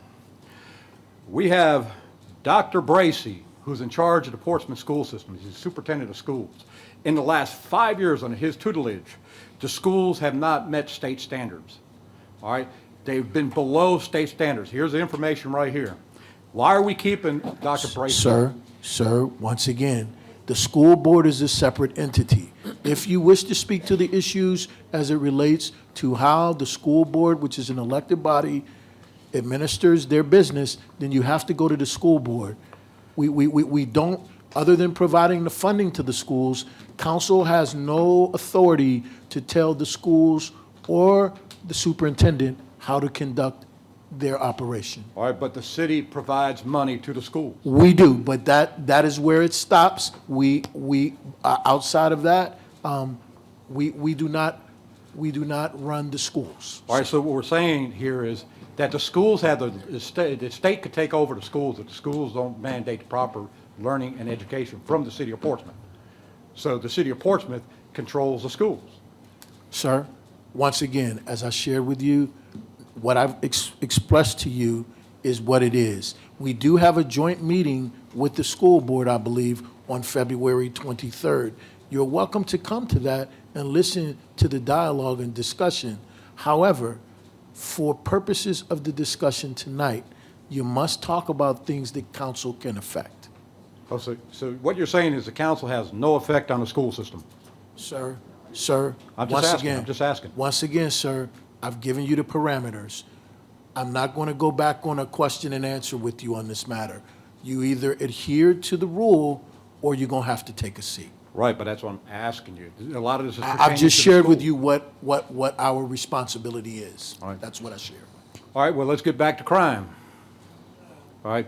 Thank you, sir. All right, let's get back to crime. This city is the most dangerous city in the state of Virginia.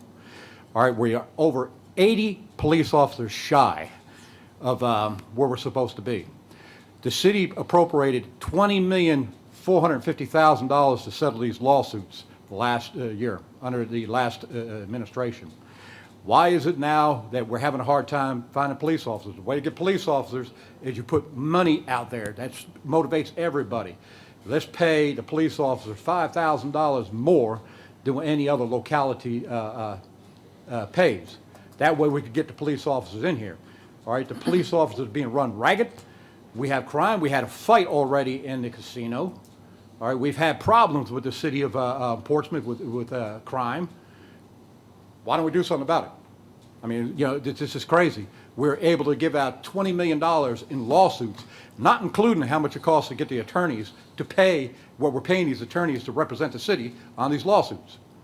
All right, that money could be put forth to good use. And if anybody wants to see it, report lawsuits. And if anybody wants to see it, you're more than welcome. I'll give it to you. All right. Thank you, sir.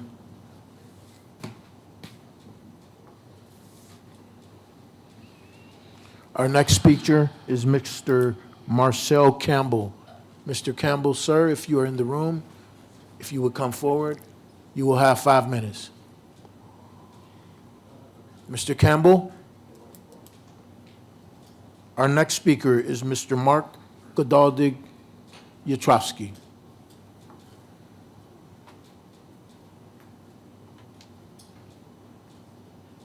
If you would come forward, sir, and state your name and address, you will have 5 minutes.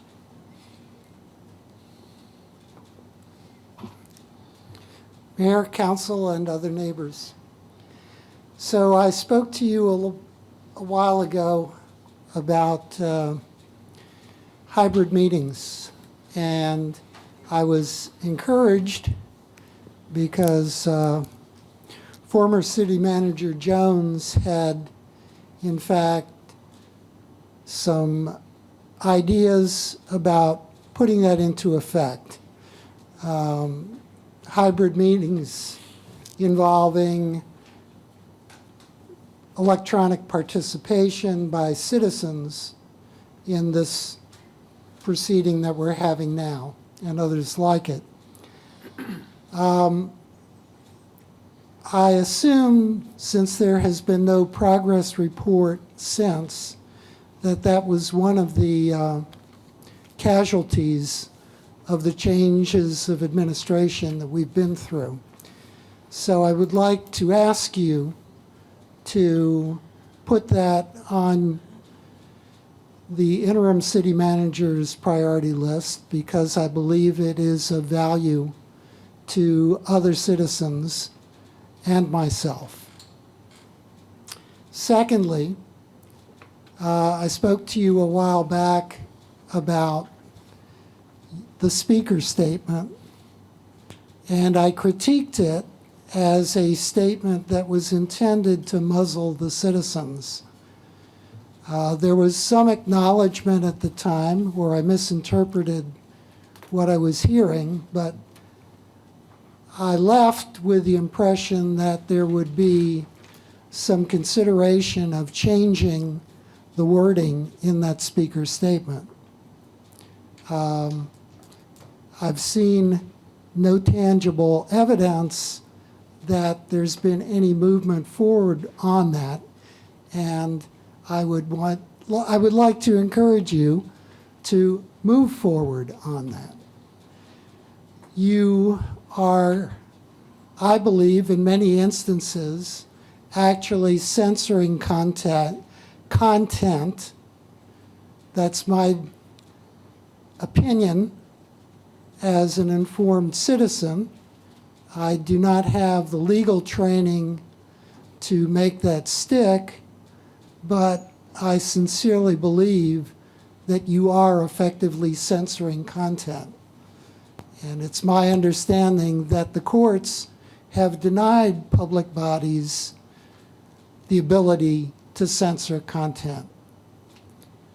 So I would ask you to confer with your legal authority, who seems like a very capable individual, to see what you can do to steer clear of the pitfalls that I've pointed out to you in your current speaker statement. Thank you very much. Thank you, sir. Our next speaker, Ms. Catherine Howell. Ms. Howell, you would come forward, ma'am. State your name and address, and you will have 5 minutes.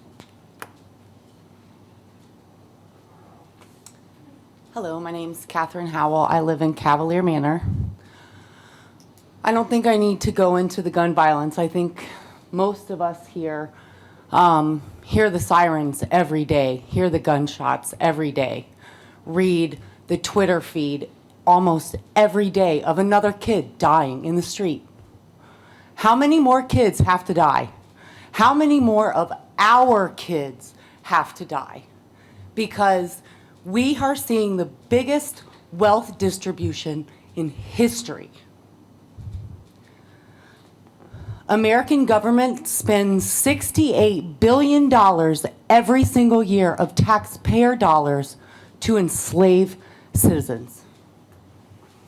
$1.32 billion is what we spend to enslave people for marijuana when one of our state senators is profiting off of it.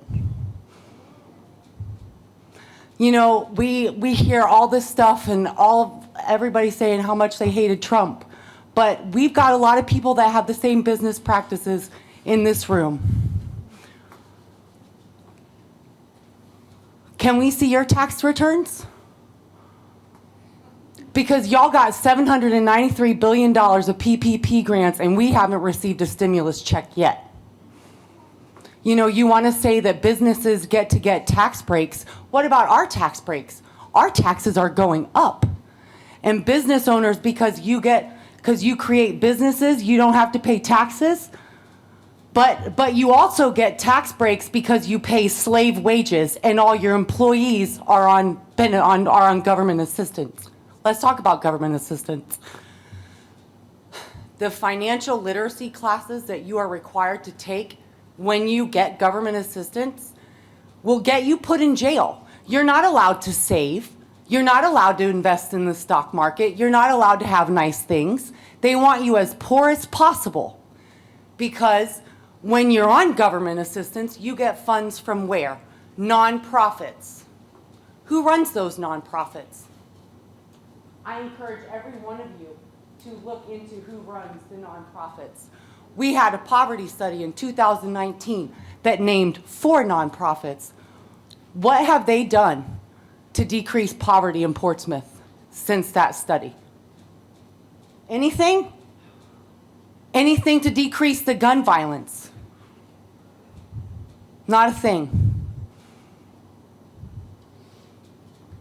What about the roads? You're increasing our taxes. Are you going to pay for our axles and our rotors that have to be replaced because of all the potholes? What about the flooding when we can't get out of our neighborhoods? You know, Cavalier Development Group, because I live in Cavalier Manor, but Cavalier Development Group donated $50,000 to someone's family member in this room. Portsmouth has a problem with the Friends and Family program at our direct death and suffering. It is 2023, and I'm going to tell you something, and I'm by Food Lion on the stop sign. There is a sign that says, in 2023, I have a picture of it on my phone. Ma'am. I told the police and they didn't get rid of it. Ma'am, Yes. that's not acceptable language in our chamber. You're right. I Ma'am, absolutely I'm 100% just agree, sharing but with it you, is so on please- our sign that you own. Please refrain from that type of language going forward. Ma'am? Okay, it's we- still on the sign. We Okay. don't need to see that. You have your minutes. Please continue to speak. Okay, so can I make a formal request that anti-Semitic hate speech is taken down off of a city-owned public stop sign? Because when I contacted the police about it, they didn't seem to think it was a problem. Certainly, you can make that request, and we will have our city manager, she will take that issue up.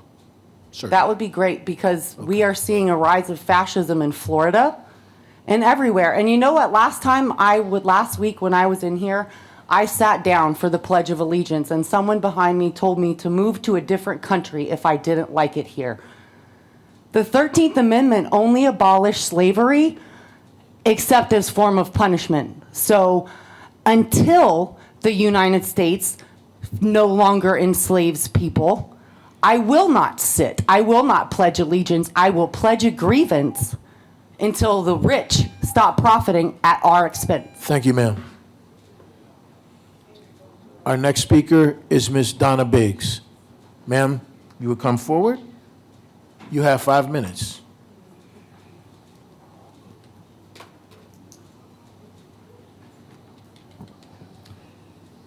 Good evening. My name is Donna Biggs, and I live in the Woodbine Farms neighborhood in Churchland. The non-agenda item will review that Portsmouth leadership has no order of operation to manage the people's business affairs. You remember Donna gave a presentation on December the 13th about Lincoln Memorial Cemetery. Here's some facts unknown at the time of that presentation regarding why the city didn't pay its debt for the Lincoln Memorial Cemetery cleanup. It is because there is no order of operation and therefore no accountability or any oversight of the Director of West Management Department with this failure to pick up the debris and trash alongside of 3901 Deep Creek Boulevard on May the 29th, 2021. Let's look at why there's no order of operation. At the top of the municipal organizations of the city, it says citizens. That's we the people. Next, you see the line underneath the citizens includes the judicial system and constitutional officers. Our country was established so we, the people, would have the right and duty to self-govern. Our Virginia Constitution includes the Bill of Rights. Looking at Article 1, Section 12, it includes our right to peaceably assemble and to petition the government for the redress of grievances.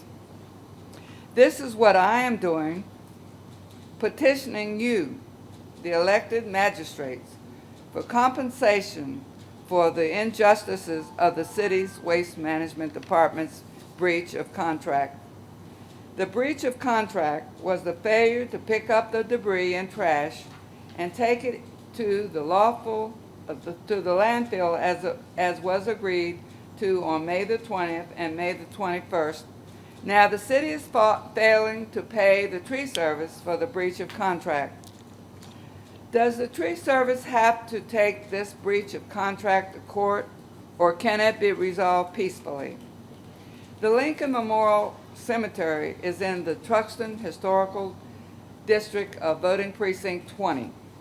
The Historic Preservation was established to preserve and protect historic places and areas in the city through the control of demolition and regulation of architectural design and uses of structures in the city. This historic cemetery has our people buried in it who helped build our city and our country, and they need to be remembered and honored. Pay the man for his work to preserve our cultural history. Don't forget the 300 volunteers who gave their time to honor the dead. Take the money out of the planning department budget. And Uncle Sam says, we need you to uphold your oath of office, compensate for all injustices to our people. Thank you, ma'am. Our next speaker is Mr. Clyde Toller.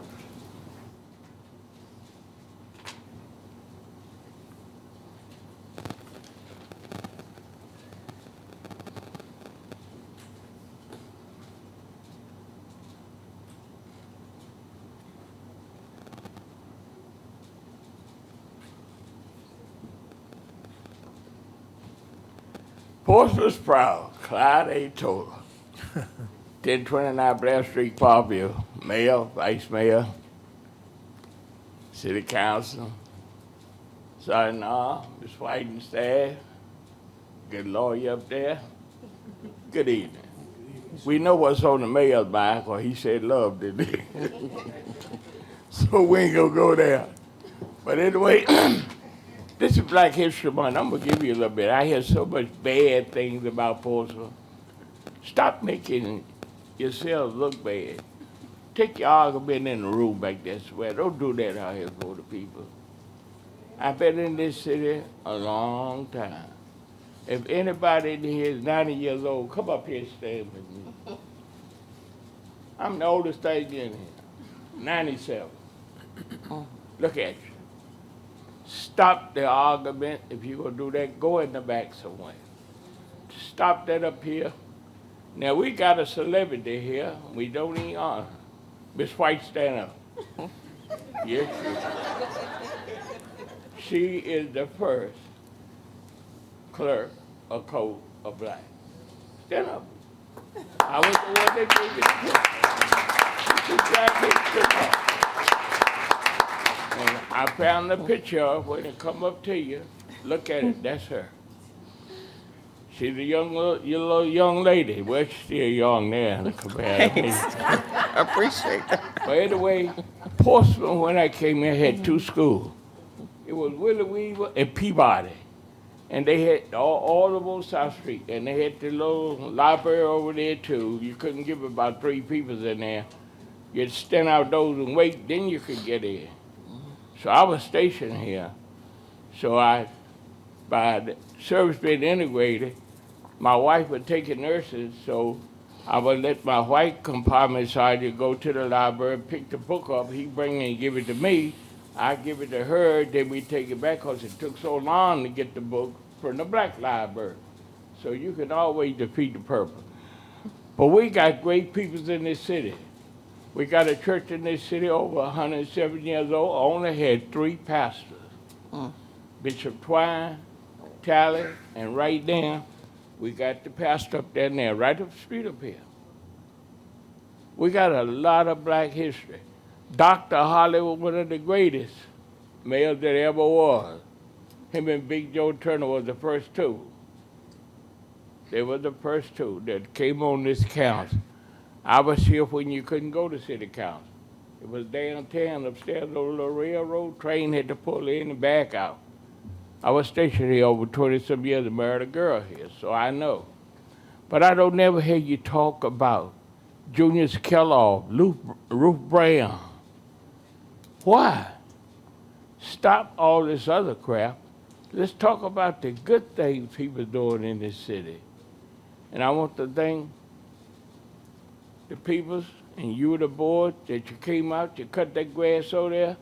I went by there, one of the gentlemen out there had both legs amputated. He was in his wheelchair on his way, rolling all the way to 7-Eleven over High Street from South Street. And he said, whoever did it, thank you. I didn't tell him I did it. I didn't have to do it because Bernadette took it. She knew city manager took it, and you did a good job on it. But we got to move on. Talk about good things, because the whole city, the other cities looking at Virginia Beach, everybody, Chesapeake, they're looking at it. Miss, look at that, your mother and I, we served on Mayor Holly Boat together. This lady have paid people rent, bought food, did everything. You don't never hear nobody say nothing about these things. All they say some bad. But why don't you say something good? Take your dirty work and your aggravation, put it in the room back there. Don't bring it out here no more. Let's clean up our act. We can do better than that. Don't do that. Because it make us look bad. I didn't get to be 97 being a fool. So I want to see you do better. I'm going to live to be 137 like Abraham in the Bible. I'm going to still be here picking at you. But anyway, have a nice night. And Mayor, Valentine is for late, ain't for me, so you have a blessed night.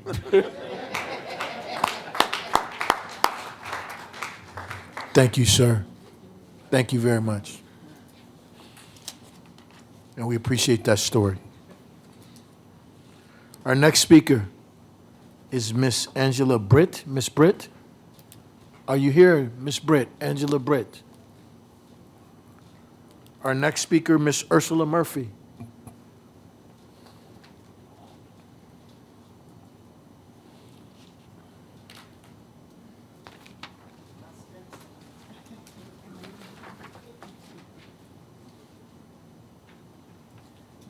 All right, good evening again. So I'm going to bring a couple of things to you that maybe you guys can do something about. One that hopefully can generate a little bit of money for the city. And that is, and so somebody's going to have to investigate it because I come up with an idea, but somebody else got to do the work. So, you know, we've got 14 elementary schools, 4 junior high schools and 3 high schools. Could we possibly get something that is equivalent to like the red light cameras? You know, they've got them in some other localities and they are seriously generating a ton of money for the communities. They take pictures of those vehicles that are exceeding the speed limit and the individual gets the ticket and they have to pay the ticket, otherwise somebody slaps a lien on their car, they can't get their tags renewed, and so on and so forth. And I'm sure that between all those schools, that's bound to be able to generate us enough money to maybe give law enforcement a raise or even hire some more law enforcement officers. So that's just one of them. Another thing too, and I'm going to speak from my heart on this, okay? I became a United States citizen in 1988, okay? Had to have 3 letters of reference, and those were from 3 elected officials in the city of Portsmouth at that time. So that was quite an ordeal, to say the least, even though I have been here in Portsmouth since 1966, when we came here from my dad was in the Army. So I understand, and I am full German, okay? I'm married to an Irishman. I win all arguments. He understood that 25 years ago. So I understand a lot of things culturally, and I think that a lot of things get misunderstood and blamed as racist when it is a bias instead. So I look at things through the lens of my experiences, just as other people look at things through the lens of their experiences. You know, you don't know what you don't know until you find out that you don't know that, okay? And anybody that knows me knows I am a royal pain when it comes to asking questions. I will ask questions about everything, okay, because I want to learn. You know, I will stop learning when I pass away. So boards and commissions. You know, I am proudly wearing my board and commission pin. You guys appointed me to the Clean Communities Commission. I am excited. This will be my 3rd board and commission that I have been appointed to for the city of Portsmouth. I do not want any money. Don't send me a check, because I will send it back. Okay? That is my civic duty. I believe it, my civic duty. But I will ask you to bring back one tradition that I think went away with COVID, and that was the presentation of the pin to the members that have been appointed to the commissions. And for me, that is an indication to the rest of the city that this is an important appointment. This is important. It's important to the citizens. It's important to the community. It's important to the board and the commission. It instills a little bit of pride. So that's the second thing. The third thing that I would like to ask is who made the decision to take the Facebook Live feed off for the city council meetings?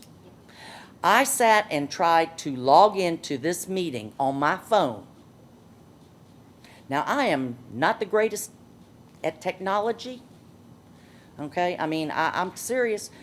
It's either got to work or I'm hunting for another alternative. We have a lot of senior citizens in this city and a lot of young people in this city that maybe don't have access to computers to log into the city's website, to log into this city council meeting, that is a public forum for us to come and say something to you folks about, okay? Try looking at this meeting on your phone live. It doesn't work. It doesn't. You got a little bitty screen like this, okay? You can't see who's speaking. Not a good idea. Please bring back the social media feeds. You're getting ready to do some public hearings on empowerments. You're using all of the public forums. Bring back Facebook. Thank you. Thank you, ma'am. Our next speaker is Mr. William Dodson.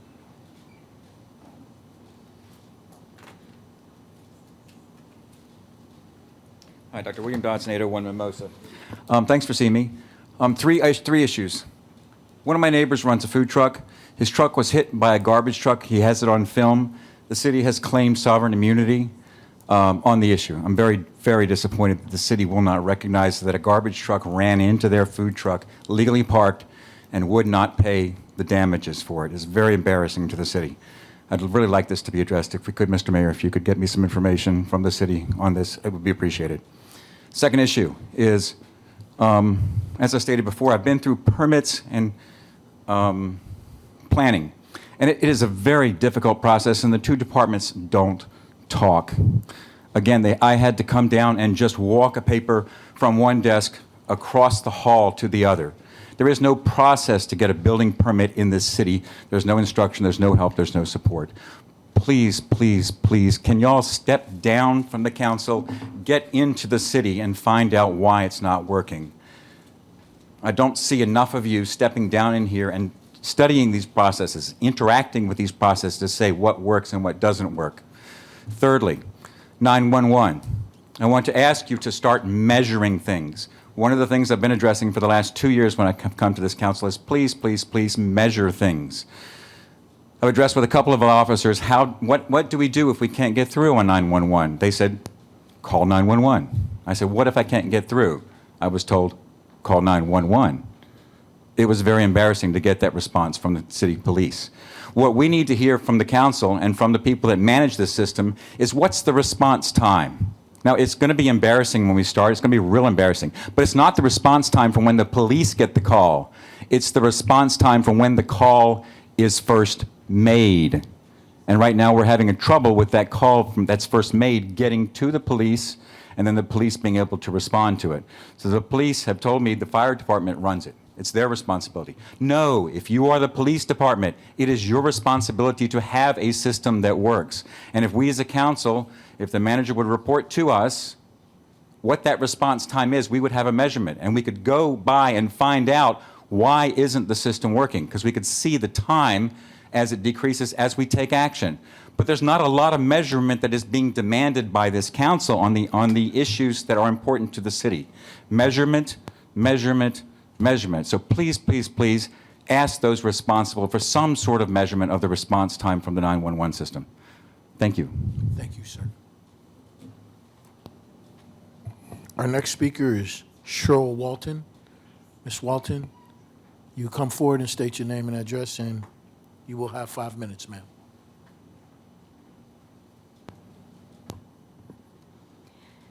Good evening, Mayor Glover, Vice Mayor Lucas Burke, members of City Council, and Portsmouth family. My name is Cheryl Walton, and I've resided in West Haven for over 25 years. I last spoke before Council on October 11, 2022, about the life of my brother, Curtis Walton, who was senselessly murdered on April 8, 2020, as well as those who have been tragically taken due to violence.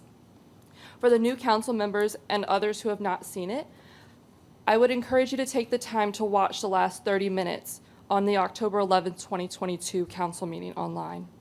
I'm here tonight to speak on something that I'm so passionate about, and that's life. I don't need to stand up here and tell you about the number of senseless acts of violence that have been taken over the last 3 years and still continues today. Previously, I quoted myself, "Violence is not the answer, so why has society allowed it to become the new deadliest cancer?" The more time I've had to think about this, the more these few points resonated with me, and these are the points that I would like to share with you all this evening in the Portsmouth family. First, it starts at home. We hear about children and teens with guns.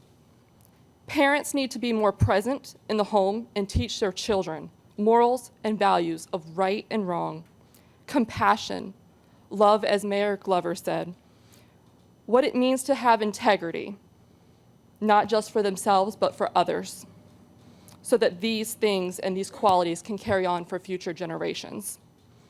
We need to go back to the basics, asking children how their day at school were going. What happened at school today? What was the best part of their day? Make time to have these conversations and allow children to find that safe space to express themselves, whether it's with a parent, an older sibling, a friend, a mentor. Listen to your children and be there for them. I mentioned integrity. Integrity, the quality of being honest and having strong moral principles, moral uprightness. It's doing what is right when you are the only one there. It's also speaking up and speaking out. There are so many acts of violence in the world, and in Portsmouth alone, and these have ended with lives being taken. And there's individuals out there with information that'll help police to solve these cases, though no one's speaking up. These aren't cases to the families. These are human souls. These are someone's child, their sibling, their grandchildren, their aunt, their uncle, and so on. The entire Portsmouth family is numb, including myself. I encourage everyone to stand up and speak out. Do the right thing, and if you have information about a murder or anything that will help police, I challenge you to be brave with courage and integrity and share this information with them. It can be anonymous on the P3 tips. Stop trying to fit in for the wrong reasons and stand up for what's right. Be the change that we need to see in this world. My final point is love, and in 2018, I created an acronym using the word love. In 2018, let our violence end, LOVE, through love. As an alumni of Norfolk State University, I took a class on ethnicity. I constantly hear about murders on TV in Portsmouth and across the nation. And more so recently, it's been black on black. I'm here to share, it doesn't matter and it should not matter the race of those who are murdered or those who commit the crime. We each have the same color blood. We each matter to God. And we're all in one race called the human race. That's right. Race is something that we've created in society by looking at someone and categorizing them by their skin color. We don't take the time to get to know one another and learn about the ethnicity, the culture, and what makes them who they are. We have a lot of diversity in Portsmouth. Let's take time to get to know one another and channel that diversity for the good of the community. And Mayor, I realize I may go over. May I please finish? Please finish. Thank you. We need to keep things real simple and get back to ground zero. That's love God and love people. Today is Valentine's Day, and I know that I love all of you and the Portsmouth family and pray for you each and every day, as well as the frontline employees, the police, the fire, EMS, dispatchers, even pastors, teachers, social workers, and so on, the military. It's also Heart Month, and I would like to encourage those who are eligible, consider giving blood, saving lives. It goes back to life, give life. In conclusion, we need to get back and focus on the things that build a foundation in the home. Parents being present with their children and teaching them integrity and love for God and love for people. In doing so, I believe that we can bring unity out in our community and grow together. Thank you for the opportunity to speak before you this evening and the Portsmouth family. Thank you, Cheryl. Thank you. Thank you, ma'am. Our next speaker, Ms. Elvira Williams.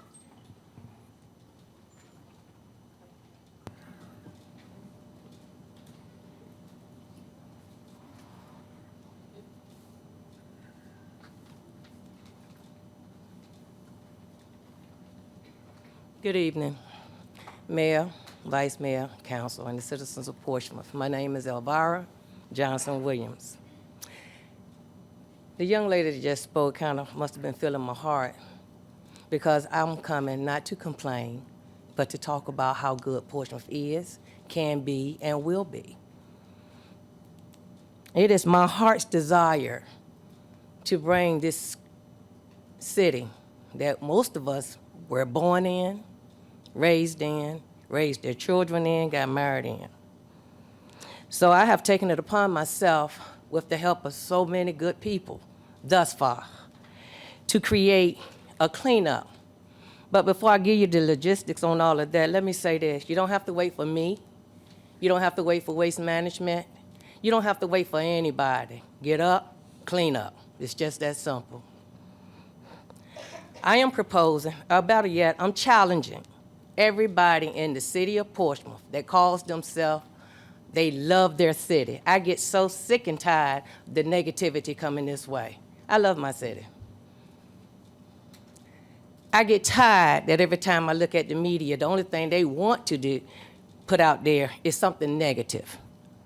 The media doesn't help us, it hurts us. If it's something good, and I'm telling you firsthand, I've called, told them about events that were going on, positive. They ain't got time. So I'm asking the city of Portsmouth to work with me on March the 18th, and you're going to keep hearing from me. On March the 18th, I'm proposing that we clean up Portsmouth Boulevard simply because that's the name of our city. I want to start at Gate 10, and I want to work my way up to Turnpike Road. And let me show you how good God is. When I first started talking about this, I was at a loss. I didn't know which way to turn. I didn't know who to ask. So before newly elected councilperson Mark Hugo got on board on council, I asked him some questions. And he said, okay, let me see what I can do. Well, lo and behold, not only did he do it, he came through. See, I work with PVH as well. And we take care of our homeless. And Mark Hugo did an exceptional thing for us. Not for Elvira, but for the city of Portsmouth. Then when I got through wearing his nerves, then I called on some real good friends. But see, Mark did something a little bit better than just give us gifts for our homeless. He gave me some names. And I called on these people, and I got real happy. Now, the commander of the Coast Guard, homeboy ain't nothing but the truth. I love him.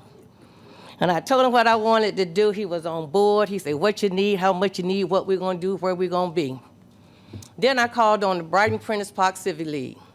Then I just started calling on folks. Then we got Mount Herman got interested. Cavalier Manor got interested. Then Historic Truxton got interested.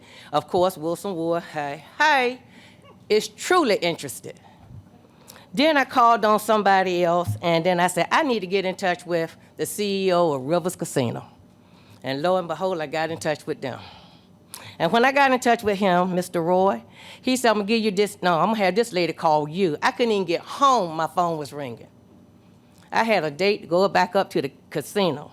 And I told them what I wanted to do and everything, and they said, all right, when we doing this and how many you need? I didn't even get it out.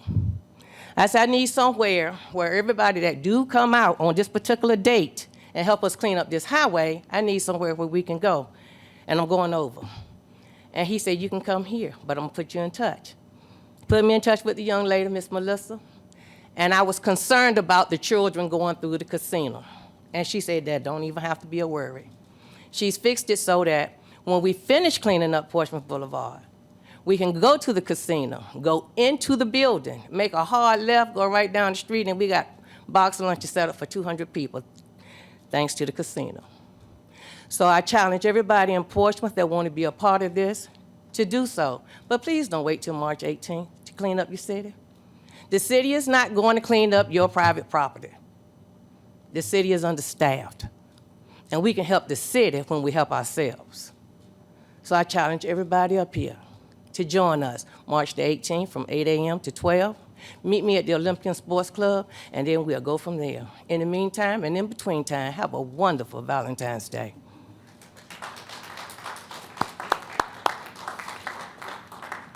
Thank you, ma'am, and thank you all for attending tonight. Seeing no other business to conduct, this concludes our meeting. Happy Valentine's Day.